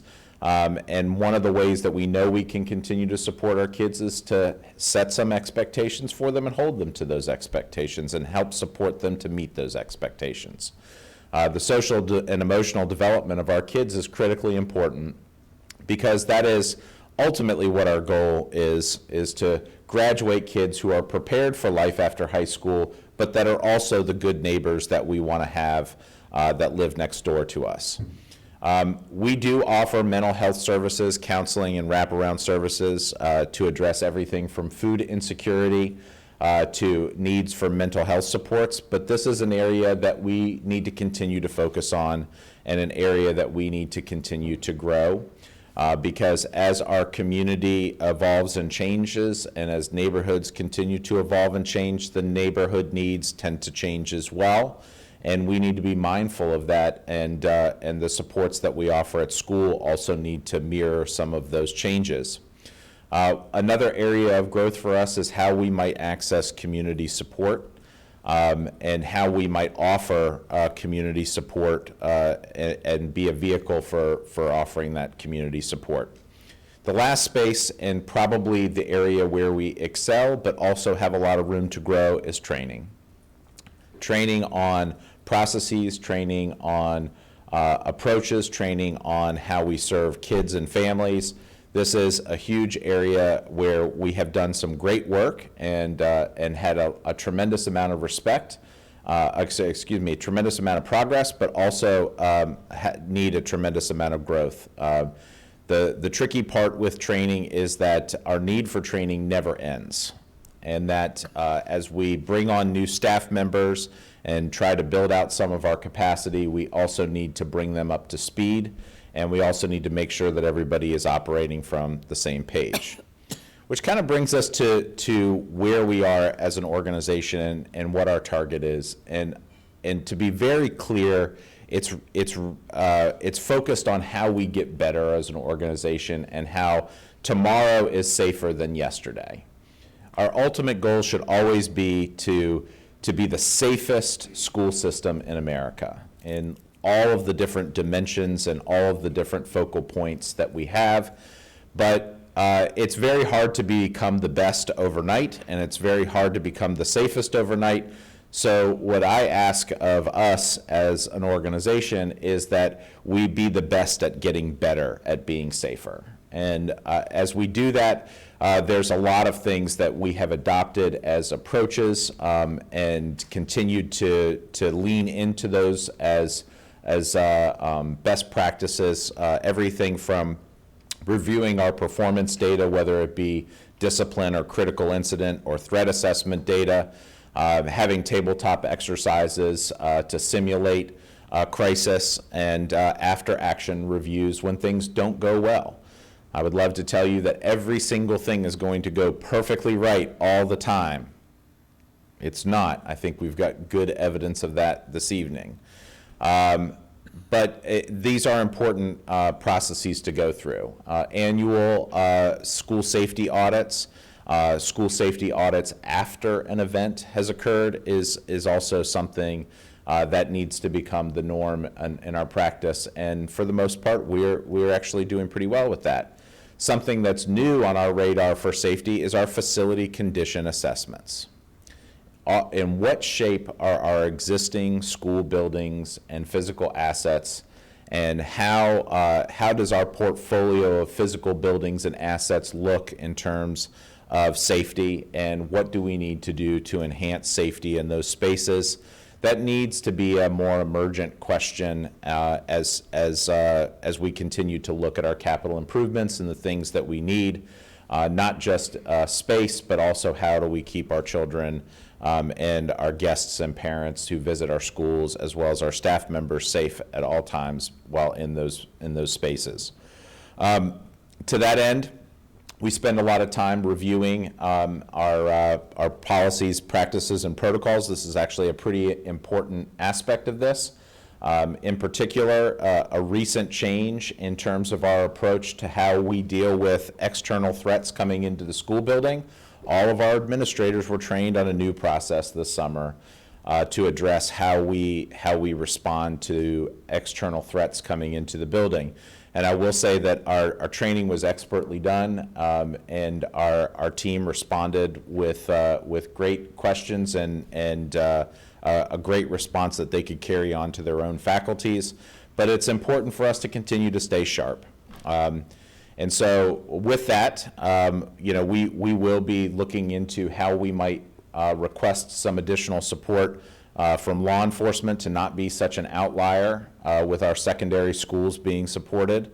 And we'll also be pursuing some external help from our community in terms of formulating a school safety task force of community experts to help advise us on how we might become the best at getting better and the best at being safer. So with that, I'm going to close by saying that we have a number of priorities that we've listed for school safety in a number of different domains in this presentation. This is really just the tip of the iceberg. There's also an addendum that's attached to this agenda item in board docs for folks to look at. Some of the accomplishments of our Department of Safety and Security and Risk Management that we're particularly proud of. Those are the ones that we can share publicly that don't divulge any confidential information or any strategies that we might use that we don't want publicly available. But it's noteworthy to see the evolution over the last couple decades of how Stafford County has become a safe school system and how we might become a little bit safer in the future. We're excited to start this school year, but this is an important topic that we need to address first before we start the school year. Thank you, Dr. Taylor. Is that the conclusion? Yes, ma'am. All right, well, that brings us to board member comments. You had a question? Oh, I didn't know there were questions. Sure.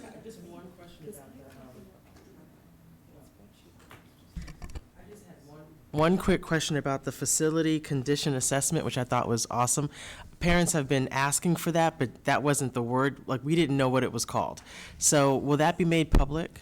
Actually, we do have that, and it is publicly available on board docs. But again, it's like knowing what to ask for is kind of one of those things. Okay. We do rank our facilities in terms of their condition and give them a score. And in terms of how they do it, it is a factor that goes into your capital improvement process, but it's also one of those like one data point of many data points that factor into some of that decision making, but that's a great thing for people to take a look at. So you wouldn't have a problem with me putting that link on my social media for people to see, It's right? definitely public knowledge. Thank you. Okay, any other questions? No? All right, now it brings us to board member comments. Dr. Chase, would you like to get us started? Yeah, so I'm excited for this new school year, and I'm excited to see all the new teachers and all the new administrators that have joined us. There was a comment made during citizen comment about if teachers are unhappy with the superintendent, they could find another job elsewhere. I would completely disagree with that. I hope that all the teachers we've hired will stay here in Stafford County this year. And I hope that once you get to know the superintendent, if you've had any difficulties, you will find that he is really a pretty good guy. To folks who have been upset about the convocation, all of us up here have been upset about it as well. But we would be remiss to treat the superintendent any differently than we would treat a teacher or a student. People are allowed to make mistakes. People in central office are allowed to make mistakes. The important thing is that we learn from our mistakes. And we want our students to be able to, in our schools, make mistakes and then learn from those mistakes. That's what learning is. And that's all I've got to say. Thank you. Thank you, Dr. Chase. Dr. Warner. Thank you. Again, I'd like to echo that the convocation was meant as a team-building effort, and we did build team. I think that there was a lot of team effort exerted that day, because I think that's one thing that Stafford does really well is come together. It is very unfortunate that people were made ill, and all of us feel terribly about that. But I do want to say that the New Teacher Institute and the New Teacher Training Session, I think, was one of the best that I've seen since I've been on the board. I saw a lot of new teachers that had a tremendous amount of enthusiasm and excitement for coming to Stafford County and for working in our schools and working with our students. And they came with a lot of exciting ideas and enthusiasm that I think is going to carry us through the year in a great way. I think I heard great things about the transition day. I think that our younger students kind of enjoyed the opportunity to be the only ones in the school and not be, run over by upperclassmen, and to be able to kind of feel their way around without having to trip over kids who were telling them to get out of the way because they were moving too slow. So I think it was kind of good to love on them a little bit at the beginning, and I think that it was an opportunity for our younger students, for their parents to learn a little bit too, because they have to remember that our kindergartners and our first graders can't be left at a bus stop. They will be transported back to the school, so we want to make sure parents are there or an adult is there to retrieve them. I am excited for this school year. I think it is going to be a great school year. I think that we have put a lot of stuff behind us these last couple years, and this is going to be a good year. I have a good feeling about it. Thank you, Dr. Warner. Ms. Sigmund. My husband and I sent our first child to high school today. Prayers appreciated. And our second child started middle school. They both loved the transition day. And I know that the transition day is meant to kind of help solve some logistical issues in the schools, but it was also great at home because it allowed us to send our kids to school a little less intimidated, a little less scared, and a little more excited. Our son, while he was very glad to have one more day of summer, particularly without his sisters, he looks forward to rejoining his school community tomorrow. And I hope that transition day is something that we continue and we can participate again in 2 years. I've been busy with lots of school things. New Teacher Institute, I agree, was so much fun. I was included in some teacher work week events, which was very fun. I've been to some governor school things, open houses at multiple schools. I also attended the convocation and stayed as long as I could.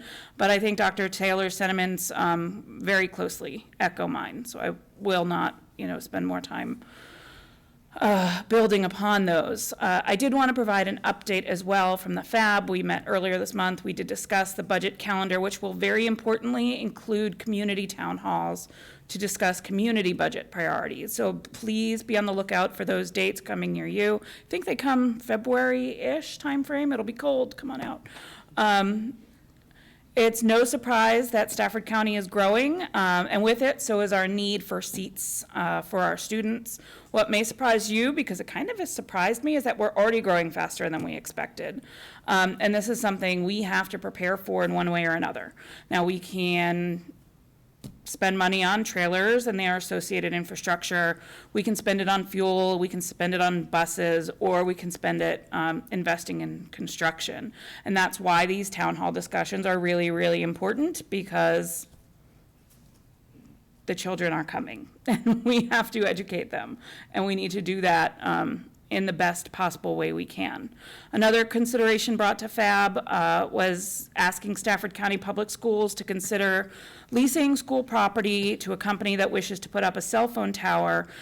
In this particular instance would be at H.H. Poole Middle School, though once we've done it and have a policy for it, it could open that opportunity for other school properties. It would be offer some revenue back to the school over a period of years. There will be future discussions on the topic, likely town halls, things like that. But since this issue might garner feedback from more than just the citizenry that actually goes into our schools every day, I did want to highlight it and ask you to share this issue with your friends and neighbors, and make sure to share your thoughts with the board. To everyone who's going back to school tomorrow, I hope you have a fantastic first day or second day, and each day after that. And I do want to remind everyone, as was said previously, to have patience and grace with each other as we learn our new routines, and we're all in this together. And as always, reach out to me directly with any thoughts or feedback you might have. Thank you, Ms. Sigmund. Ms. Halstead. Okay, so I wanted to just talk a little bit first about Friday. I was not there. I was out of state celebrating my birthday. So unapologetically celebrating my birthday, I guess I should say. But I want to talk about a couple of things. I think the first is that, when we had the SEA come up and speak earlier, I would also challenge you guys to conduct a after action report to see how you could have better managed your membership prior to that. I was an emergency manager for the longest time. I ran these events from top to bottom. Nothing ever goes right or the way you planned, but certainly once we knew we were in a position, maybe you could have put membership bags together with extra bottles of water, cooling towels, or whatever. So I think everybody needs to do that kind of thing when you look at this, because if we're going to be partners moving forward, if we're going to work together, those are all things we need to take with us and learn from as well. So that's my challenge there, sort of. I just want to remind us all that the phoenix does rise from the ashes. So, sometimes when you're feeling the most burnt and the most defeated, that's when you rise up and find the best in you. But that is also only going to come from a positive outlook and positive speaking. And I'm gonna say, like, it was really upsetting to be on the outside, not having been there, right? Sarah, I know you were, Dr. Chase, I know you weren't there, so it was hard to grasp what was actually happening because we weren't there to physically see it. And so just to see the enormity and it blow up everywhere right away, I just feel like we could have also had some positive calming actions from external partners as well to help us calm down the folks who were upset a little bit and to help us work through some of those things first.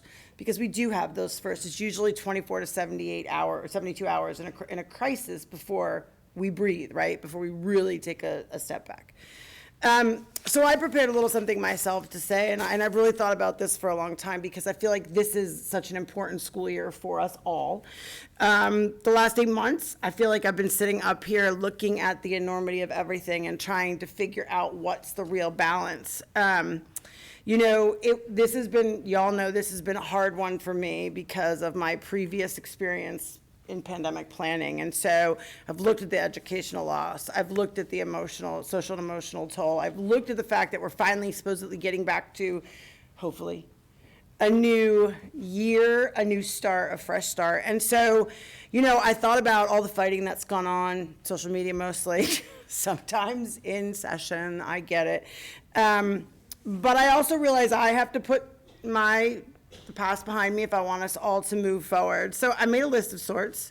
It's a combination of my wish, hope, and prayer list, and so just indulge me for a moment. I hope this year we help our kids focus more on who they are and not what they are. We've spent a good deal of the last 3 years labeling our children. I'm tall, I'm thin, I'm fat, I'm black, I'm white, I'm gay. I hope that we can help them move forward focusing on, I'm smart, I'm funny, I'm beautiful. I hope that we can help them see that no matter what, it doesn't matter what you are, it matters who you are. And as long as you love you, maybe the world doesn't matter so much. Because at the end of the day, all of us, we're in this together, but we also only have ourselves. So we need to make our kids strong and confident in who they are, just as much as we do what they are. I kind of pray that I pray we stop fighting with each other and learn as adults what respecting differences really does look like. We need to teach our children that the world where they live outside of school isn't necessarily equitable, and we can't make it equitable just by changing a rule or policy. The world is what it is. So I want us to teach our children that it doesn't matter if it's equitable. They can make their own way anyway. They can find a way around. I feel like we need to teach our children. We need to stop moving the mountains for them and show them how to move the mountains themselves. And I think we'll get them so far if we do that. We've already seen the resilience in these kids as it is, right? So I think we're in a great place with them. I hope that we can show our children that what's online, social media, is less important than what's in real life. And on that note, I pray we stop bullying each other as adults, as the example that we set for our children. The online commenting back and forth, look, we all get mad, we all get angry, we all say something maybe we potentially don't mean, but that's the example we're setting for our children. And that's a very heavy, weighty example for them to walk through with, thinking they have to live up to that expectation as well. I wish for our children to see our message as being a good student and citizen is inherently more important than being a YouTube sensation or fighting for 15 minutes of fame. And on that note, I hope that the next time a student sees a fight start to take place, they realize the help they can go get is from a teacher and an adult, and not from pulling out their camera and videotaping the fight for all to see. Because that is some of the most upsetting thing, that's one of the most upsetting things I think I've seen in a while. That our kids think that help is joining in the fight and not going to get a teacher. Please empower the kids, dare I say, to tattle. After years of telling my daughter not to tattle, it's a terrible thing. But anyway, a couple of things. I pray we'll teach our children that actual kindness starts with respect, and that differences are not only accepted when you differences are only accepted when you respect that everyone has the right to be different. Not one different is more important than other, but that different is beautiful no matter what that different is. We've moved away from that, and I hope we move back to that. So to my parents on this night before school starts, protect the innocence of your children with all you can. Every day they believe in miracles and magic. They believe they're capable of anything, and that's a beautiful thing. Their entire lives are going to be spent in a world that has the potential to be unfair, unkind, and selfish. Don't teach them that they can't thrive in that. Teach them that none of it matters, that you'll be there for them no matter what, and as long as you love them, it doesn't matter.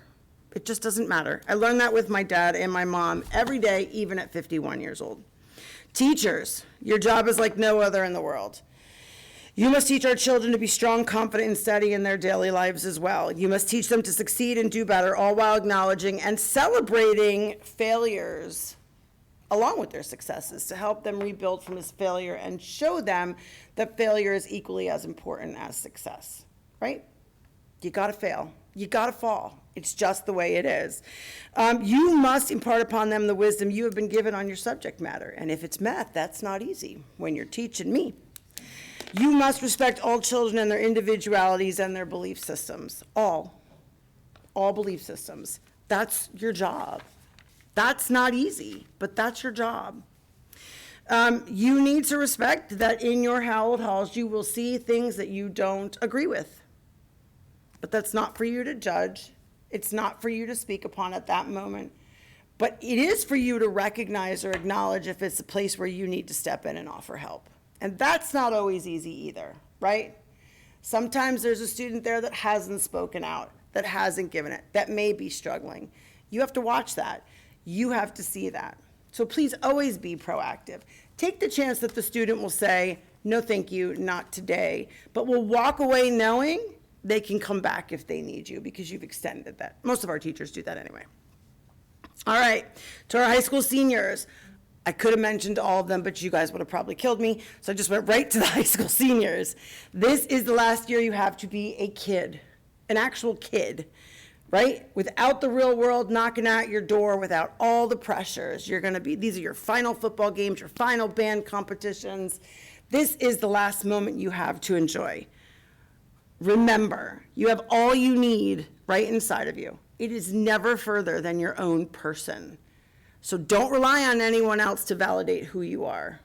Just be who you are, because I promise you, if you believe that, and if you know it, your potential is always going to be limitless. Don't be afraid to change your mind. I keep doing it. Your path is not laid out because you finished high school. You can change. College doesn't work? Okay. Just working full-time didn't work? Okay, go to college. Don't define yourself at 18.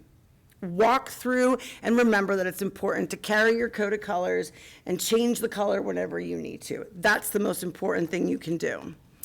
You know, I remember that, or listen to me when I say it's okay to argue with your friends on different topics and different things and to not agree with each other. Don't walk away from friendships because you disagreed. Stay in the fight, respect each other's opinions, and hug it out at the end. That's my best get through life advice. Finally, my promise this year is to continue to hopefully, or start, helping to fix what was broken. I asked for 2 considerations and I think I've asked for this before. I asked for 2 considerations in doing this. One, if we can we stop assuming that one word means all? Sometimes one is just one. It's not everyone. And so sometimes we spend a lot of time qualifying what we're saying, right? Like, I don't like coconut, but I don't hate people that eat coconut. It's just something for me, right? So if I mention coconuts and that I don't like them, it doesn't mean I hate coconuts. It just means I don't eat them. It's a texture thing. Let's remember that when we're talking to people. I'm just saying. I know, but it's true. It's a great analogy. It's a great analogy. Listen, we have a very big problem where I have to qualify myself online, wherever it is. I say one thing and everybody goes, she hates everyone. No, I never said that. It's one thing. Don't read into everything.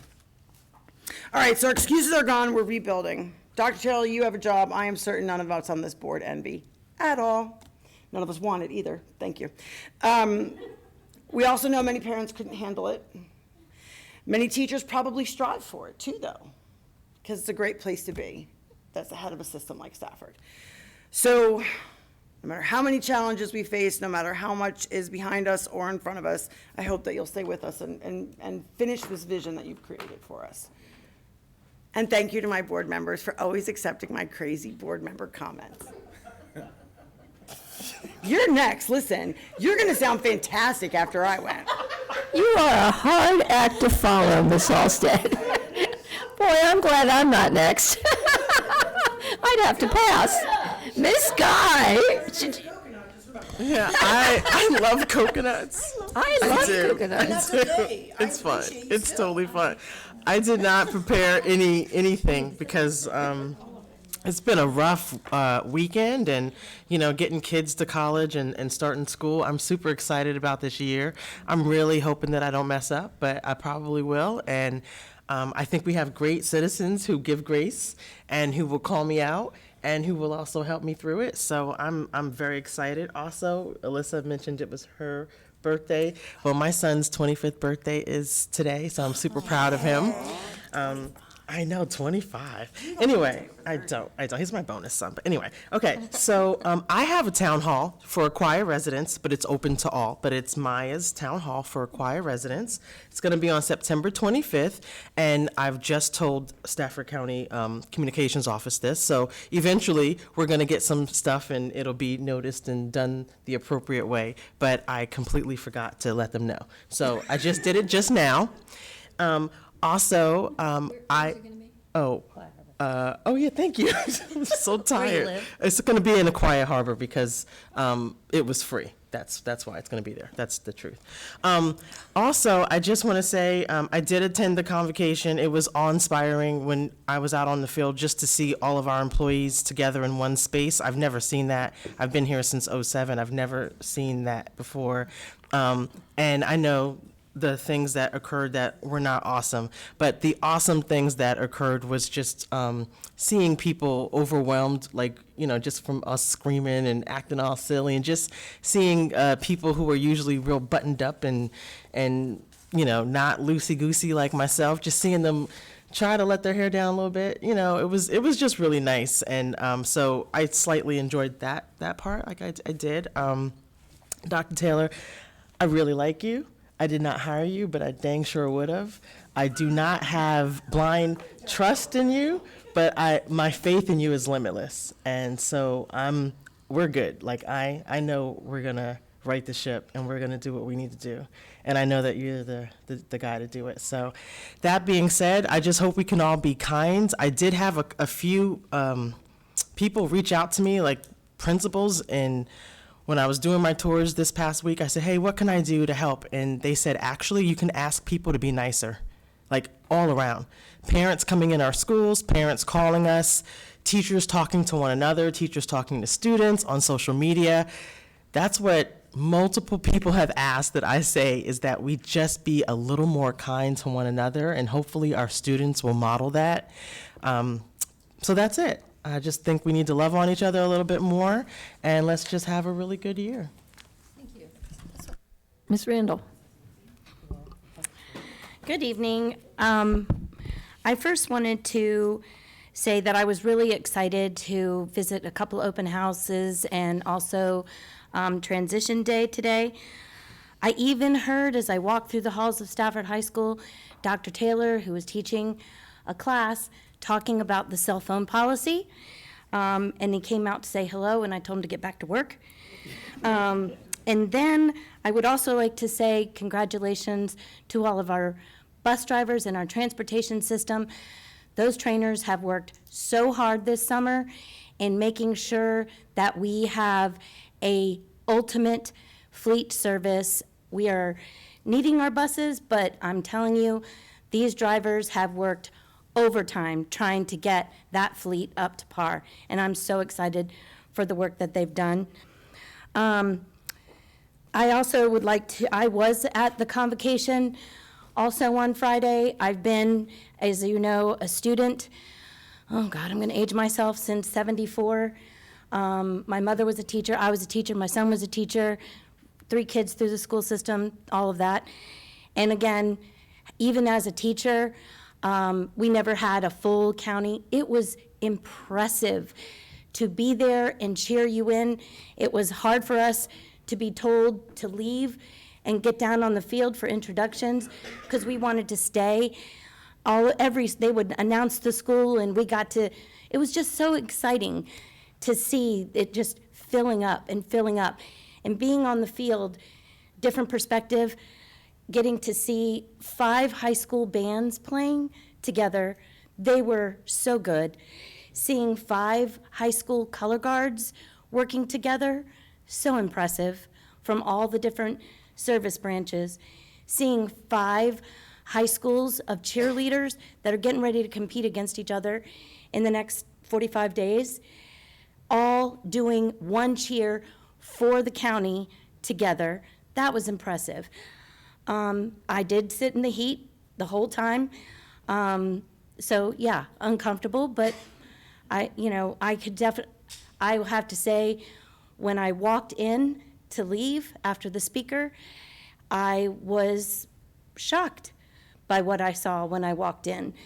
The needs were great, but for every one person in need, if this isn't elevating Stafford, I saw 5 people on every person, friends, teachers, and the first responders are not EMS. Our first responders was Colette Hokana and our Stafford County nurses, and some athletic trainers.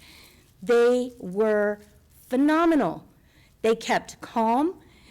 I don't know anything about that, taking care of people, a little bit, but when I'm told, sit here, hold ice, feed food, get them to drink, don't let them throw up, hold the barf bag, just all of these things that I was doing for people. And then I'm sitting there watching Miss Sigmund using everything that she could find to be an ice bag, which was never meant to be an ice bag, to see Mr. Burnett running coolers, and I know he clipped feet and ankles and didn't care. He was going to get ice where it needed to be. Yeah, and Dr. Hummer always with trays of food, trays of drinks, and those are ones I could see. Dr. Taylor coming over and talking to some of the teachers.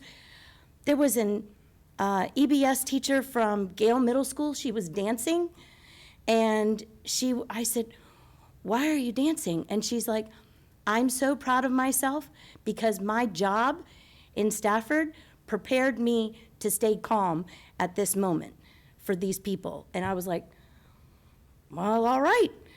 It was, traumatic for some, traumatic for many. But from my perspective, I just was amazed. I literally looked around the room and was I could speechless because of how much work people were doing to help people. And, even, hey, I missed my bus, and I'm like, I'll give you a ride. And everybody was willing to do that. Everybody went above and beyond to help. And it was it was horrible that it had to happen that way, or that it did happen that way. But it made me very, very proud of so many people. And actually, even if you were one of the ones that didn't get to do that and you left, you were still a helpful person too. And I'm glad I'm glad I got to be a part of it, the good, the bad, and the ugly. And we're going to learn a lot, and we're still in conversations, unpacking it. And yes, we will share, because we do want to be transparent. One of the things that Dr. Taylor talked about was security tonight. I do want to say Stafford food security, I was able to, I saw he put out a call that he was needing backpacks delivered, so I just said, hey, I'm in between two things, can I pick up backpacks? I ended up having to pack them and deliver them. But what I want to say is that, again, if you see something, say something if you think the child needs food, because these backpacks are complete meals, and we want them in the hands of anyone who needs them. They are family meals in these backpacks. So please share that with teachers and administrators, friends and neighbors, because these are available at all the schools. Any school that requests it, all the schools can get these backpacks. I also want to talk about, similarly to what Ms. Sigmund said, we are working forward on trying to put together a CIP and a 3R list, which we have to have to the Board of Supervisors by September 13th. But we have a few problems. And yes, we will have town halls, and we've asked for CIP town halls sooner than budget town halls. And actually, Ms. Sigmund, Ms. Healy, and myself are on a 3-on-3 committee with the Board of Supervisors. We asked our Board of Supervisors for an earlier meeting because we gave them a CIP last year, and they did not adopt our CIP. They created one for us, not the needs that we sent, but the one that they wanted. And I will say, and it wasn't even about affordability, because what they put forth was in regards to that. We asked for an opportunity to sit down 7-on-7. We have one in October. We asked for one earlier, and we were told no, for a multitude of reasons, of which neither here nor there. But we were told no. We wanted to make sure that we had an opportunity to be very clear about our needs. We were told no for a dialogue. And I will tell you, we were expecting a little over 600 students this year. It's not even the first day of school. We're over 900 students added into our school system. Not the first day of school. We may even have people that still think we start after Labor Day. We don't know. But 900 students is a full elementary school. And we don't have a new elementary school. But what we do have, we have a 65-year-old building that's going into was supposed to be rebuilt, then put to a renovation, 18 months, that won't be completed for 4 years. It's in the middle of a renovation still. We have Hartwood Elementary School, busting at the seams, on well and septic, needs to be replaced. Old schools. You will not hear from Ferry Farm parents, from Drew parents, not from many Hartwood parents. You won't even hear from Rising Star parents. Those facilities are old, aging, but have a population that will not come and speak about it. Go look. And we can't get them rebuilt. We haven't opened and added a new elementary, middle, or high school building since 2006. We've replaced, but we haven't built since 2006. We are growing. We are there, obviously. We thought 600, in comes 9. So what have we done? We have to put trailers at Conway. We had to redistrict. And the schools that we've redistricted to, and some of the ones we redistricted from, they're already full. They're already full. We have trailers at Rocky Run. Do you want a trailer campus educational facility? Imagine safety and security of our elementary kids in trailers, campuses. I need vocal community members speaking to your supervisors, all of them, in person, in letter, in group, in mass, in whatever you can provide. We tried. We were told no. We'll see you in October. In truth, our 7-on-7 board hasn't had an actual dialogue since, I think only one time, and I've been here since 2020. One time. Canceled meetings, you're getting a new board, whatever the reasons. We have not, this is important. This chart isn't even today's. You see all the red? That's how full our schools are. And if we open 5 schools within 10 years, and our supervisors don't have that in the plan, we'll be worse off then than we are today. We have to help, and you think about it. You're adding trailers, but we don't increase lunch rooms. We don't increase art, music. No, what we do is we lessen your time in those opportunities. That's so part of our children's education. This is what we need. We have not a new building. We have been asking, they've been promising, we don't have land, well, we probably do now, for a high school, and yet we're banging on the door for 2 new elementary schools to help us with these numbers right now. And Hartwood, Drew, Rising Star, and I'm sorry, by the time you finish the renovation at Ferry Farm, probably be time to tear it down and start over.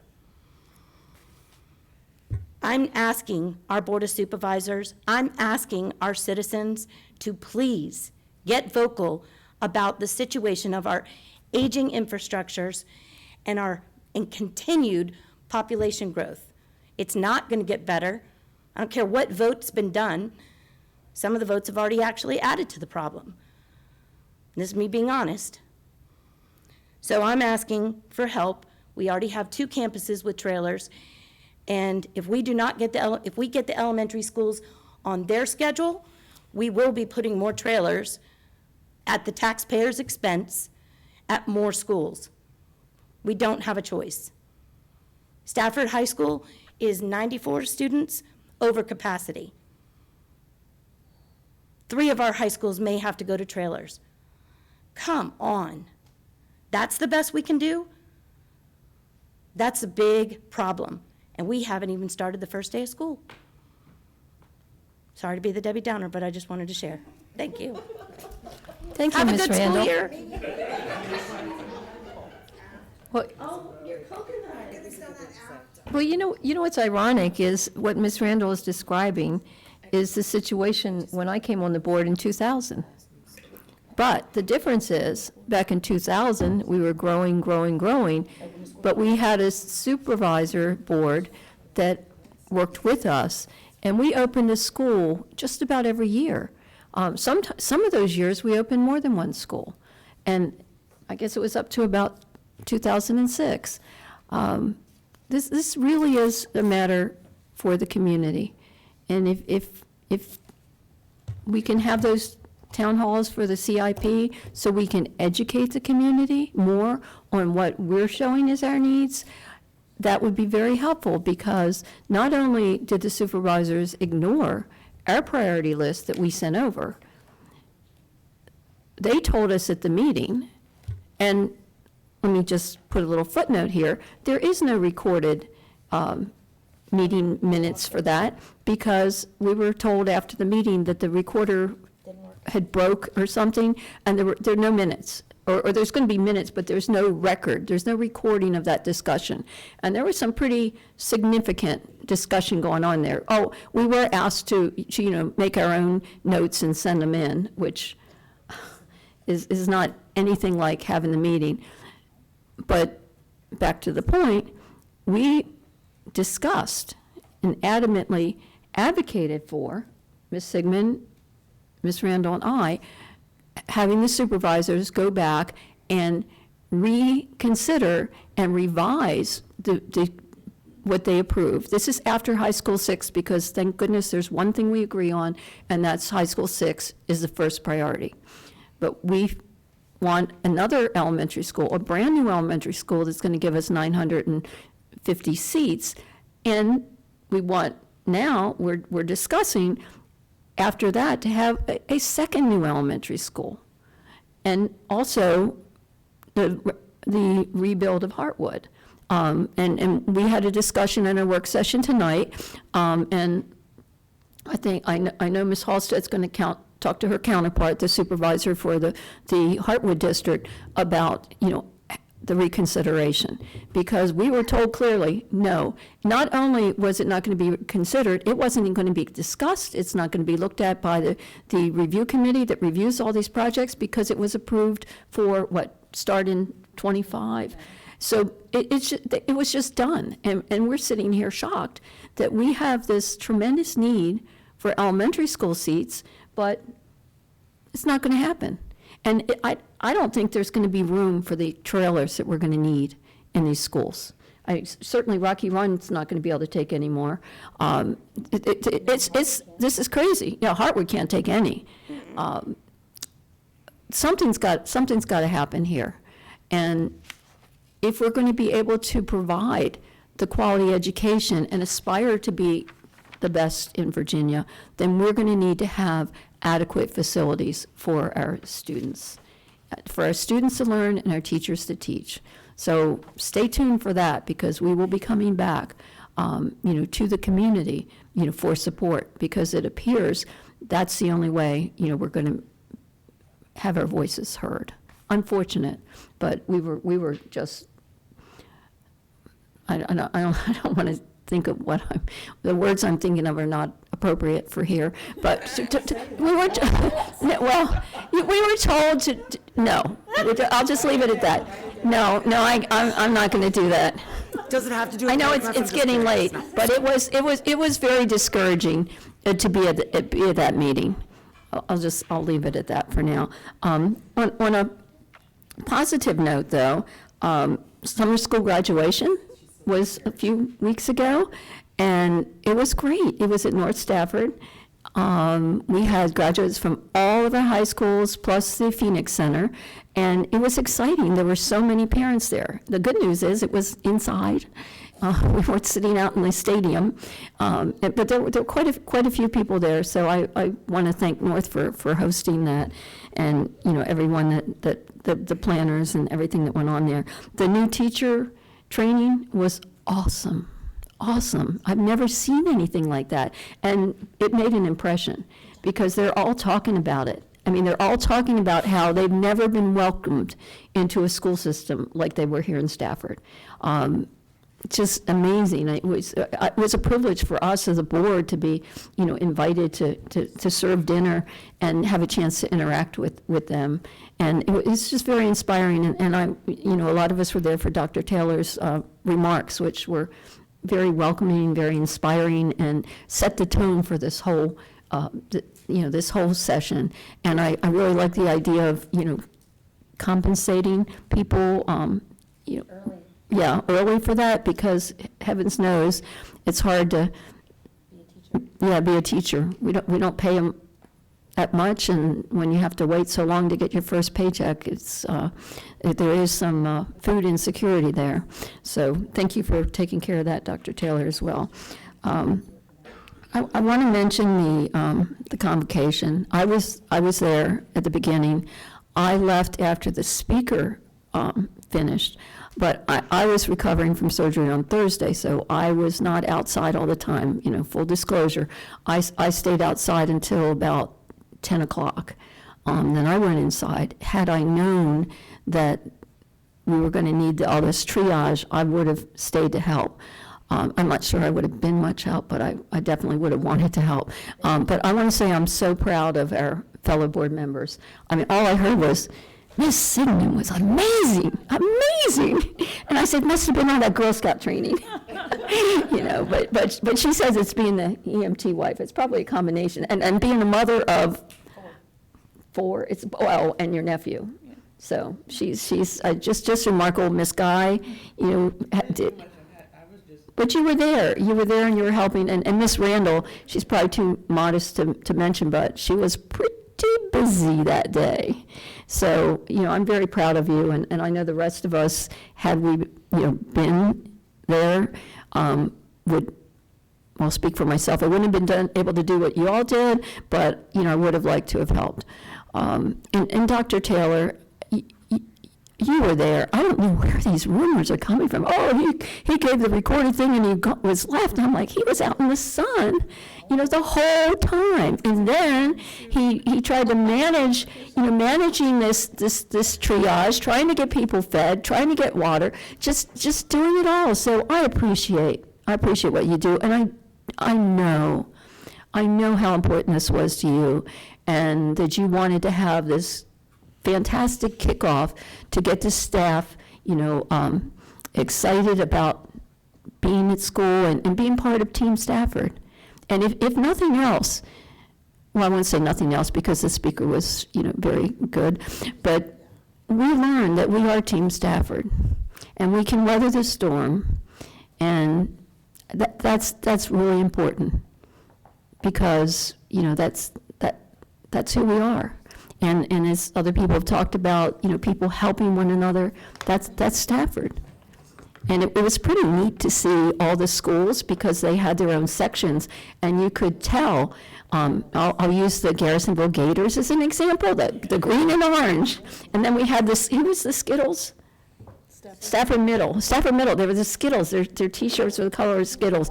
And yeah, the Y-wire and the head gear that they had coming in, and it was really fun. They'd come up and go, oh my gosh, the cheerleaders include the school board when they came in, and that red carpet was a great event. So I'm saying, it didn't end, certainly didn't end as planned, but it was very well intentioned, and I think there were some benefits. And there's going to be lessons learned, no doubt. But we'll learn those lessons, accept responsibility, and move on. And to anyone who was hurt with the heat, I'm sorry. I'm really sorry. But we'll take care of you, right, Dr. Taylor? Anyway, that's my feeling. I've been here, I mentioned 2000 because that's when we were growing before, and I've had 7 superintendents that I have, I guess, been part of the team, and Dr. Taylor has so much to offer, He's got the whole package, and I've never seen that in any other superintendent. He's got the educational leadership, he's got the instruction, he's got the business, the finance. He's so engaged and involved in Stafford County and Stafford County Public Schools. So I want to let you know I support you completely. And he's going to be moving here in a couple of weeks because that house that's taking forever and ever and ever to build is almost done. Yes, and my students are enrolled and are excited for their first day tomorrow. Wow, and I don't remember any superintendent since I've been here that had any, children in our school. So there's a lot, and please don't get discouraged. I mean, I know how you are, and I know how you accept responsibility, but I want you to just move on, but you'll make sure that we are ready for it next time. Anyway, that's enough. That red carpet, the cheerleaders, the band, the JRTCs, oh my gosh, it was an experience till it got too hot. So that's it. That's it for me. All right, announcements. No, not yet. Oh, you're getting ready. Next board meeting, September 13th, 2022, 4:30 PM work session, 6:30 PM regular business meeting. So we are now adjourned, but don't go away, team. I move that the school board convene a closed meeting pursuant to section 2.2-3711A1 of the Code of Virginia to evaluate the performance of the superintendent. A second. All right, motion by Ms. Randall, second by Dr. Warner. All in favor? Aye. Aye. Oh, we need to do this? I don't see a thing up there. All right. Tally the votes. All right, come on, guys. Motion passes unanimously. All right, we're going to take 10 minutes, school board, before we start. It's 9:10, we'll start at 9:20. Thank you.